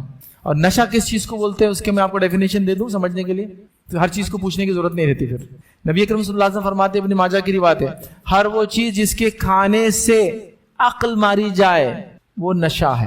اور عقل مارے جانے کی دلیل کیا ہوتی ہے, چکر کا آنا. عقل مارے جانے کی پہلی دلیل کیا ہے, چکر آتا ہے, ڈیزینس. چکر آئے مطلب عقل ماری گئی آپ کی, چاہے وہ کمزوری سے ہو چاہے نشے سے ہو. تو آپ نے کوئی چیز جب کھائی اور کھاتے ہی چکر آئے تو سمجھ جائیے کیا ہے, وہ نشہ ہے. ارے مولوی صاحب کیا بول رہے آپ, 1 کلو تمباکو دے دو میرے کو, 1 کلو, 2 دن تک کھانا بھی مت دو, کچھ نہیں ہوتا. نہیں ٹھیک ہے. پہلی بار چکر آئے تھے کھائے تو, وہ تو بکرے کو بھی آئے تھے پہلی بار چکر, پتا کھلائیں تمباکو کا تو وہ عجیب گھومتا ہے ادھر ادھر, تو اس کو بھی آ جاتے. پہلی بار آئے تھے نا, بس پھر وہ حرام. انسان کی باڈی پھر عادی ہوتی ہے نشے کی, دھیرے دھیرے امیونٹی پیدا کرتی ہے, پھر وہ ہلکے سے زیادہ ہوتا ہے. لیکن ہر وہ چیز جس کے کھانے سے عقل ماری جائے, عقل مارے جانے کی دلیل چکر آنا, چکر آئے, وہ چیز کیا ہے, نشہ ہے. دوسری روایت میں آپ نے فرمایا جامع ترمذی کی, ہر وہ چیز جس میں نشہ ہے وہ خمر کے, جو معاف کر, ہر وہ چیز جس میں نشہ ہے وہ خمر کے حکم میں داخل ہے, شراب کے حکم میں داخل ہے. تو جس چیز سے نشہ آتا ہے وہ شراب کے حکم میں ہی داخل ہے, الگ نہیں کچھ یاد رکھیں. ہاں بس بہت وہ یہ نہیں یہ چلتا, وہ چلتا, اتنا کھا سکتے, یہ والا نہیں. اور بہت سارے مسلمان سمجھتے صرف شراب حرام ہے. ایک مرتبہ میں نے ایک انٹرویو کسی نے لیا, ایک ڈاکٹر تھے سائیکیٹرسٹ, ان سے بات چیت چل رہی تھی کہ نشہ چھڑانے کے لیے کیا کیا کرنا, ہم ڈسکس کر رہے. تو میں نے کہا شراب حرام ہے اور نشہ حرام ہے. تو کہا ایک بات اور میں کلیئر کرنا چاہتا ہوں, کچھ نوجوان ایسے جو سمجھتے ہیں صرف نشہ جو پیا جاتا حرام, بولے سونگنے والا حلال ہے, لگانے والا حلال ہے, چپکانے والا حلال ہے, اندر جانے والا ڈائریکٹ حلال ہے, بولے صرف پینا نہیں. بولے تو میں نے کہا نشہ حرام ہے, چاہے کھاؤ, چاہے پیو, چاہے چپکاؤ, چاہے سونگو, چاہے اڑاؤ, چاہے دھوئیں کی شکل میں لو, چاہے اندر ڈالو, کیمیکل کے فارم میں لو, کچھ بھی, سب حرام ہے, یاد رکھو سب ان ٹوٹالٹی. تو نشے سے اپنے آپ کو بچاؤ. بس آخری پوائنٹس کی طرف بڑھاؤ نوجوانوں. 9 پوائنٹ, سماجی برائیوں سے بچو, جس میں سب سے امپورٹنٹ چیز ہے جو میں نوجوانوں سے کہوں گا, جو آج بہت پھیل چکی ہے, جس میں سب سے امپورٹنٹ ہے, سب سے اول ہے, جو وہاں تک پہنچتی ہے, وہ ہے زنا. اور زنا شروع ہوتا ہے غیر محرم سے پہلے خلط ملط ہونا, جس کو عام زبان میں نوجوان زیادہ سمجھیں گے جی ایف اور بی ایف ریلیشن شپ میں جانا. سب سے پہلے نوجوانوں کو سمجھ میں آ گیا, انہوں نے ہنس بھی دیے کہ بازو والے کیا مطلب ہے اس کا, بعد میں بولتا میں تم کو کیا ہے. گرل فرینڈ اور بوائے فرینڈ ریلیشن شپ, اور اس نے کیا کیا, ایسی برائی تک لے گیا. ابھی شروعات میں زنا بولے تو ارے کیا یہ مولانا لوگ کچھ بھی بولتے, عقل ہے زنا کس کو بولتے, جسٹ فرینڈ ہیں ہم, ابھی جسٹ فرینڈ سے کیا ہوتا, اس کو زنا بولتے ہیں کیا. لیکن یہ ابتدا ہے زنا کی. اب شرمگاہ جو کرتی وہ انتہا ہے, لاسٹ ہے, وہ اینڈ کنکلوژن ہے, وہ یہاں سے شروعات ہے ابھی. اور شیطان نے تم کو ایسا مغالطے میں ڈالا دیکھو میں آپ کو ایگزامپل دیتا ہوں بات سمجھانے کے لیے. صرف دنیا کی کسی مخلوق کو دیکھو, اس کا کون کس کے پیچھے بھاگتا ہے, بتاؤ مجھے. بکرا اور بکری سڑک پہ, کون کس کے پیچھے بھاگے گا؟ کبھی دیکھے بکری بھاگ رہی بکرے کے پیچھے اور بکرا بھاگ رہا اس سے دور. ارے سمپل کیلکولیشن سے مرغی اور مرغا ہے تو باڑے میں سمجھ میں آیا تھا وہ کون کس کے پیچھے بھاگ رہا. ایسی ہوتا نا, مذکر مؤنث کے پیچھے بھاگتا ہے, میل فیمیل کے پیچھے بھاگتا ہے. شیطان نے ایسی چوٹ لگائی نوجوانوں کو کہ نوجوان لڑکی بول رہی کہ ہائے کاش کوئی میرا دوست بن جائے. یہ جنس الٹا ہو رہا پورا. وہاں مذکر مؤنث کے پیچھے بھاگ رہا, یہ مؤنث مذکر کے پیچھے بھاگ رہی. بے حیائی کی تو لمٹ پار ہو گئی. ایک لڑکی یہ بول رہی کاش کہ میرا کوئی بوائے فرینڈ ہوتا, دوسری لڑکیاں بول رہی ارے کتنی معصوم مظلوم ہے, کچھ کرنا پڑے گا اس کے لیے. ٹھہر تیرے لیے کوئی ڈھونڈ کے لاتے ہم. تو جو میرا ہیرو ہے نا تو اس کے ساتھ جو سائڈ ہیرو ہے نا اس کو تیرے ساتھ لگا دی تھوڑے دن کے لیے میں, پھر جب تیرے کو جو پسند آ جائے گا تو اس کے ساتھ چل جانا. واہ رے واہ, کیا سسٹم ہے, کیا سسٹم ہے, مطلب اندازہ لگا ابھی. تو یہاں سے شروع ہو رہا وہ شیطان کا غلبہ, boyfriend girlfriend relationship. پھر یہ باتیں آگے بڑھتے بڑھتے کس حد تک جاتی ہے میں سمجھتا ہوں زنا اس کی آخری حد ہے. اور زنا سے پرابلم کیا معلوم کو, نسل خراب ہوتی ہے. اس لیے پردے کا حکم ہے, غیر محرم کو نہیں دیکھنے کا حکم ہے, اننیسری چیزوں کو دیکھنے کا حکم نہیں, ہر چیز سے کرنا ہے. تو یہ سب ریلیشن شپ ختم, زنا تک نہیں جائیں گے. زنا میں دوسری چیز جو مدد کرتی ہے, یاد رکھیں انسان کو, جو آج سماجی برائیوں بہت بڑی برائی ہے, وہ ہے نیوڈیٹی. ہندی میں بولتے ننگن پن, گندی فلمیں, دوسرے نام نہیں لیتا بھرنا, اور کیا کیا بولتے ہیں. چھوٹے بچے جو نہیں ڈھونڈتے وہ ڈھونڈنا چالو کر دیں گے جا کر. ہاں یہ زندگیاں, جوانیاں, مال, دولت, نسل, صحت, عقل, تعلیم سب برباد کر دے رہی ہے. اس کا سب سے بڑا نقصان کیا ہوتا ہے معلوم آپ کو؟ جو لوگ ایسی فلمیں اور ایسی چیزیں دیکھتے ہیں, اس کا سب سے بڑا نقصان یہ ہوتا ہے عورت کی عزت انسان زندگی میں پھر کر نہیں پاتا جو ایسی چیزیں دیکھتا ہے. حتیٰ کہ اس کی محرمات بھی اس کی نظر سے پھر بچ نہیں پاتی ہے, نہیں بچ پاتی. یہ ہوتا ہے, اس کی حقیقت ہے. آپ صلی اللہ علیہ وسلم فرماتے ہیں بچے جب 10 سال کے ہو تو بستر الگ کر دو, اور ایک چادر میں 2 لوگ نہیں سوئیں گے, چاہے 2 لڑکے کیوں نہ ہو, 2 لڑکیاں کیوں نہ ہو. کیوں تعلیم دی جا رہی ہے؟ عقل نہیں آ رہی ہے.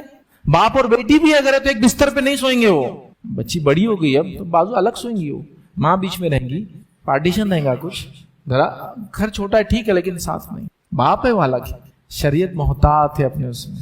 نیند کا معاملہ ہے نا, انسان کیا کر جائیں گا نیند میں نہیں پتا اس کو. سمجھو تو صحیح. تو برائی تم یہ چیزیں دیکھتے ہو, عورت کی عزت چلی جاتی ہے نظروں سے, صحت اور زندگی توانائیاں برباد ہو رہی ہے. پھر جب شادیاں ہوتی تو جا کے ڈاکٹروں کو ڈھونڈ رہے ہیں. کون سے ڈاکٹر کے پاس جاؤ گی, ڈاکٹر کے پاس جو پورے خاندان نے مذاق اڑ رہا, میرا یہ ہو رہا ہے, میرے سے اولاد نہیں ہو سکتی, میں تو یہ بھی نہیں کر سکتا. پھر پریشان ہے. ہو رہا ہی نہیں ہو رہا ہے. کتنے ہو گئے لوگ پریشان ہیں. آن لائن آپ دیکھیے بس یہی کمنٹ آ رہے ہیں, اس کا علاج کیا ہے, اس کا علاج کیا ہے, یہ ہو گیا وہ ہو گیا. میرا پورا اس پہ ایک لیکچر ہے, اس کو دیکھیے. دور جدید کے 3 فتنے, اس میں ایک فتنہ اور اس سے ہونے والے ایک ایک نقصان کو میں نے گنوایا. ایک عقل سے لے کر, جسم سے لے کر, نکاح سے لے کر اولاد تک کیا نقصان ہوتا ہے. اس سب برائیوں سے نوجوانوں تم کو بچنا ہے, اس لیے کہ تم وہ نوجوان ہو جس کو دنیا کچھ دینا ہے. تم یہ کام میں مبتلا نہیں ہو سکتے, اس بات کو یاد رکھو. اور آخری پوائنٹ جو آج میں رکھوں گا نوجوانوں جو کرنا ہے وہ یہ ہے, جہاں تم کو رہنا ہے اور ابھی تم کہاں, اس میں یہ پوائنٹ ہے یاد رکھیے. انٹرنیٹ اور سوشل میڈیا کا پراپر یوز. کیونکہ اب سب سے زیادہ برائی جو آ رہی ہے, سب برائیاں اسی سے آ رہی ہے. زنا بھی اسی سے آ رہا ہے, ریلیشن شپ برے اسی سے آ رہے ہیں, فتنے فساد اسی سے آ رہے ہیں, حرام حلال اسی سے آ رہا ہے, ہر برائی آ رہی ہے, سود اسی سے آ رہا ہے. چونکہ اب سب اس پہ ہو گیا نا, پلیٹ فارم یہ بن گیا ہے. پراپر یوٹیلائزیشن, پراپر یوز کرو سوشل میڈیا کا اور انٹرنیٹ کا. اگر نہیں کر سکتے تو استعمال مت کرو, روک دو اس کو. اتنا انڈلج, اتنا انگیج, اتنے انوالو ہیں کہ بس کبھی لاک کھولتے نا فون کا تو ایک ایپ آتا ہے جو بتاتا ہے آپ نے لاک کتنی بار کھولا. ایک دن میں 8 گھنٹے اگر 6 گھنٹے سو رہا ہے تو 18 گھنٹے کے اندر 400 بار لاک کھول رہے ہیں آپ اس کا. تو 400 بار کیا کام ہے اس سے آپ کو جو لاک کھولے آپ نے اس کا. آپ اس کی عادی ہو چکے, ایڈکٹ ہو چکے ہو. کوئی ریل دیکھ رہا, کوئی کیا ہے وہ شارٹس دیکھ رہا, اور اتنا ایڈکشن ہے اس کا جس کی کوئی امتحان ہے. آپ لمٹ میں کوئی چیز کرو کوئی مسئلہ نہیں, شریعت بھی اجازت دیتی ہے آپ کو, لیکن لمٹ لیس چیزیں ہو گئی ہے اتنے کی جس کی کوئی امتحان ہے. تو اللہ کے لیے انٹرنیٹ کا صحیح استعمال, سوشل میڈیا کا صحیح استعمال, اسمارٹ فون کا صحیح استعمال, انٹرنیٹ کا صحیح استعمال, ڈیسک ٹاپ کا صحیح استعمال کرو. ورنہ نوجوان لڑکی اور لڑکیاں کیا کر رہے ہیں, دوستی کر رہے ہیں. جو میں نے جتنے پوائنٹ لیا سب گناہ اسی آ رہا ہے. ڈرگز اسی پہ خریدی جا رہی ہے, فرینڈ شپ اسی پہ ہو رہی ہے, ملنا ملاقات کی باتیں اس پہ طے ہو رہی ہے, عشق مزاجیہ اسی پہ ہو رہی ہے, ساری برائیاں اس پہ ہو رہی ہے. اللہ کے لیے, اللہ کے لیے لڑکیوں سے گزارش کروں گا, اننیسیسری اگر آپ کو ضرورت نہیں چیزوں کی اکاؤنٹس کھولنے کی تو مت کھولیے, ضرورت ہی نہیں ہے. کیونکہ آپ جو اکاؤنٹ کھول کے ہر چیز جو پوسٹ کرتے ہو یاد رکھو یہ یوز ہوتی ہے آپ کے خلاف, یہ کسی اور کے فائدے کے لیے. دونوں چیزیں ہوتی ہیں. مشین لرننگ ایک پروسیس ہوتا ہے جس سے آپ کی ہر کھینچی کی تصویر اگر آن لائن جاتی ہے تو مشین اس سے ڈیٹا سے لرن کرتی ہے آپ کیا پہنتے ہیں, کیا کھاتے ہیں, کیا اڑتے ہیں, اور اسی حساب سے ایڈز لا کے آپ کو بتاتے ہیں. پھر آپ نے فوٹو کھینچ کے آن لائن ڈالی, اگر اس نے آپ کی واچ کا برانڈ پڑھا تو اگلی بار اسی واچ کے ایڈز آپ کو ایک کے بعد ایک آئیں گے, کیونکہ اس نے آپ کو دیکھا آپ کیا کرتے استعمال, پھر آپ کو وہ کسٹمر سمجھ کے آپ کو دینا شروع کرتا ہے, پھر آپ سے خریدنے لگاتا ہے. وہ یہ بات ہے. آپ کیا کیجیے, دیکھیے میں کتنا یہ سینسیٹیو, کتنا خطرناک ہے یہ میڈیم. آپ خالی فون کو کھلا رکھیے, کھلا مطلب ایسے چالو فون ہے آپ کا, لاک نہیں ہونا, اسکرین لاک کھلا ہے, اور خالی ایسا 4-5 بار کسی ایک برانڈ کا نام لے کے بولیے یہ ٹی وی لینا ہے کیا, یہ ٹی وی لیں گے اپن, یہ ٹی وی خریدنا ہے اپنے, ٹی وی کا یہ کرنا ہے. اگلے بار کھولیے سوشل میڈیا کوئی بھی اکاؤنٹ, وہ ٹی وی کا ایڈ سب سے پہلا رہیں گا آپ کے سامنے, سب سے پہلے آئیں گا, چونکہ اس نے آواز سنی آپ کے مائک سے اور اس نے آپ کو فوراً وہ ٹی وی کا ایڈ شروع کر دیا, یہ ٹی وی لیجیے. وہ جب وہ آپ نے پسند نہیں کرتا یہ ٹی وی لیجیے, یہ ٹی وی لیجیے. معلوم آپ کو یہ ٹیکنالوجی اتنی ایڈوانس ہے, یہ آپ کو ریڈ کرتی ہے. میں بتاؤں آپ کو کتنا ریڈ کرتی ہے, کس لیول تک. آپ کسی مال میں جائیے, کسی ایک برانڈ کی دکان پہ جائیے, اس کے دکان میں انٹر کیجیے, جب آپ کے گوگل میپ کا لوکیشن آن ہے یا آپ کا جو لوکیشن فون کا آن ہے, اس دکان میں انٹر کیجیے, کچھ مت خرید کے آئیے, وہی برانڈ کے ایڈز آپ کو آدھے گھنٹے بعد آنا چالو ہو جاتے ہیں, کیونکہ وہ دکان میں گئے, اس نے ریڈ کیا, آپ اس دکان میں تھے, لیا کچھ نہیں, ایڈ ڈالنا شروع کریں گے.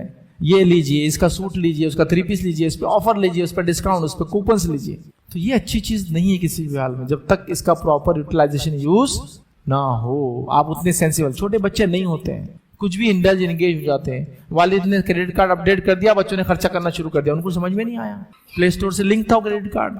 کئی مسائل دنیا میں بچوں نے خودکشیاں کی, کتنے مسائل ہیں.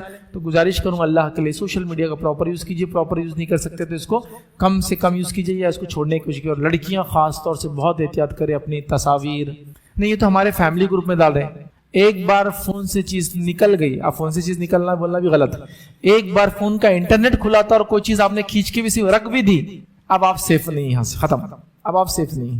وہ آئیڈینٹیفائی کر لیتا ہے آپ کو. ہر مہینے جو فوٹو آپ کھینچتے نا تو ایک دیتا ہو, ایک البم بنا کے دیتا مہینے کے آخر میں میوزک کے ساتھ, ایک فوٹو پھر 2 فوٹو, پھر ہوگا کتنا اچھا بنا ہے. مطلب اس نے انٹرنیٹ کے ذریعے اس کو اپڈیٹ کیا, اس کی ایڈیٹنگ کیا اور لا کے آپ کو دیا, مطلب آپ کی فوٹوز کو ریڈ کرتا ہے دن رات. تو آپ کا کچھ بھی سیف نہیں ہے. ایک تصویر غلط زندگی برباد کر سکتی. میں نے نان مسلم موٹیویشنل اسپیکر اور مقررین کو سنا یہ بولتے ہوئے کہ بچیوں اپنی تصویروں کو اپلوڈ مت کرو, کہاں استعمال ہوں گی تم کو نہیں پتا. وہ سمجھ رہے اس چیز کو, ہم کیوں نہیں سمجھ پا رہے مسلمان. بہرحال تو انٹرنیٹ کا صحیح اور پراپر یوز کریں. یہ چند باتیں تھی, خاص طور 10 پوائنٹس تھے جو میں نے نوجوانوں کے سامنے رکھنے کی کوشش کی. ٹاپک تھا نوجوانوں تم کہاں ہو اور کہاں ہونا چاہیے. 10 نصیحت کی بات تھی. سب سے پہلے میں نے بڑوں کو نصیحت کی کہ اپنے بچوں کی صحیح تربیت کریں. بعد میں نوجوانوں کو نصیحت کی کہ وہ ان 10 باتوں کا خاص خیال رکھیں, اپنے زندگی میں لائیں, لائف چینج کریں. زندگی موقع بار بار نہیں دیتی, یاد رکھیں. نہیں اب انشاءاللہ اگلے جمعے سے کریں گے نا, جمعہ کو ٹائم ہے ابھی تھوڑا سا, نہیں ابھی 3 مہینے بعد, پھر رمضان آ گیا نا, ابھی رمضان سے پہلے سب کر لیتا میں, جو کرنا ہے گناہ کے کام پھر میں کر لوں گا. ایسا نہیں ہونا چاہیے, ایسا نہیں ہونا چاہیے. آدمی انسٹنٹ کوئی چیز کرے. ہم کالج لائف میں تھے تو ہمارے ساتھ ایک نوجوان تھا, میرا دوست تھا, یمنی اوریجن کا, یمنی تھا. تو ایک بار ہم جو ہے ایک شخص سے ملنے جانے لگے جو بہت بڑے عالم تھے, لیکن وہ ساتھ میں طبیب بھی تھے, حکیم تھے, ڈاکٹر بھی تھے, یونانی. اور وہ کچھ چیزوں بہت نصیحت کرتے تھے, یہ نہیں کھانا, اس سے صحت خراب ہوتی, فلاں ہے. اور ان کی خاص چیز تھی, وہ چینی کو بہت بائیک آؤٹ کرتے تھے. بولتے یہ چینی نہیں کھانا, وائٹ شوگر, گڑ کھاؤ تم, نہیں چینی نہیں. بہت اس میں نصیحت کرتے تھے. تو میں نے ایسے جاتے آتے بولا کہ ابھی چینی بہت نصیحت کرتے. تو میرے بازو سے بھاگ گیا وہ آدمی, کہاں چلا گیا. جب میں باہر گیا تو ایک شاپ کے اوپر کھڑا ہے کہ وہ پیسٹریز کھا رہا, اس کو بہت شوق تھا پیسٹری کا. پھر بولا کیا تھا یہ تماشا, واپس آیا. نہیں بولے اگر بات سمجھ میں آ گئی تو یہ آخری پیسٹری تھی, بولے کر لیا. بولے بس سمجھ میں آ گئی, سمجھو شیخ تم بولے بہت بولتے چین, اگر سمجھ میں آ گئی تو مطلب میری بہت پسند کی چیز ہے, چھوڑ دوں گا, لیکن آخری کر کے آ گیا تھا فوراً.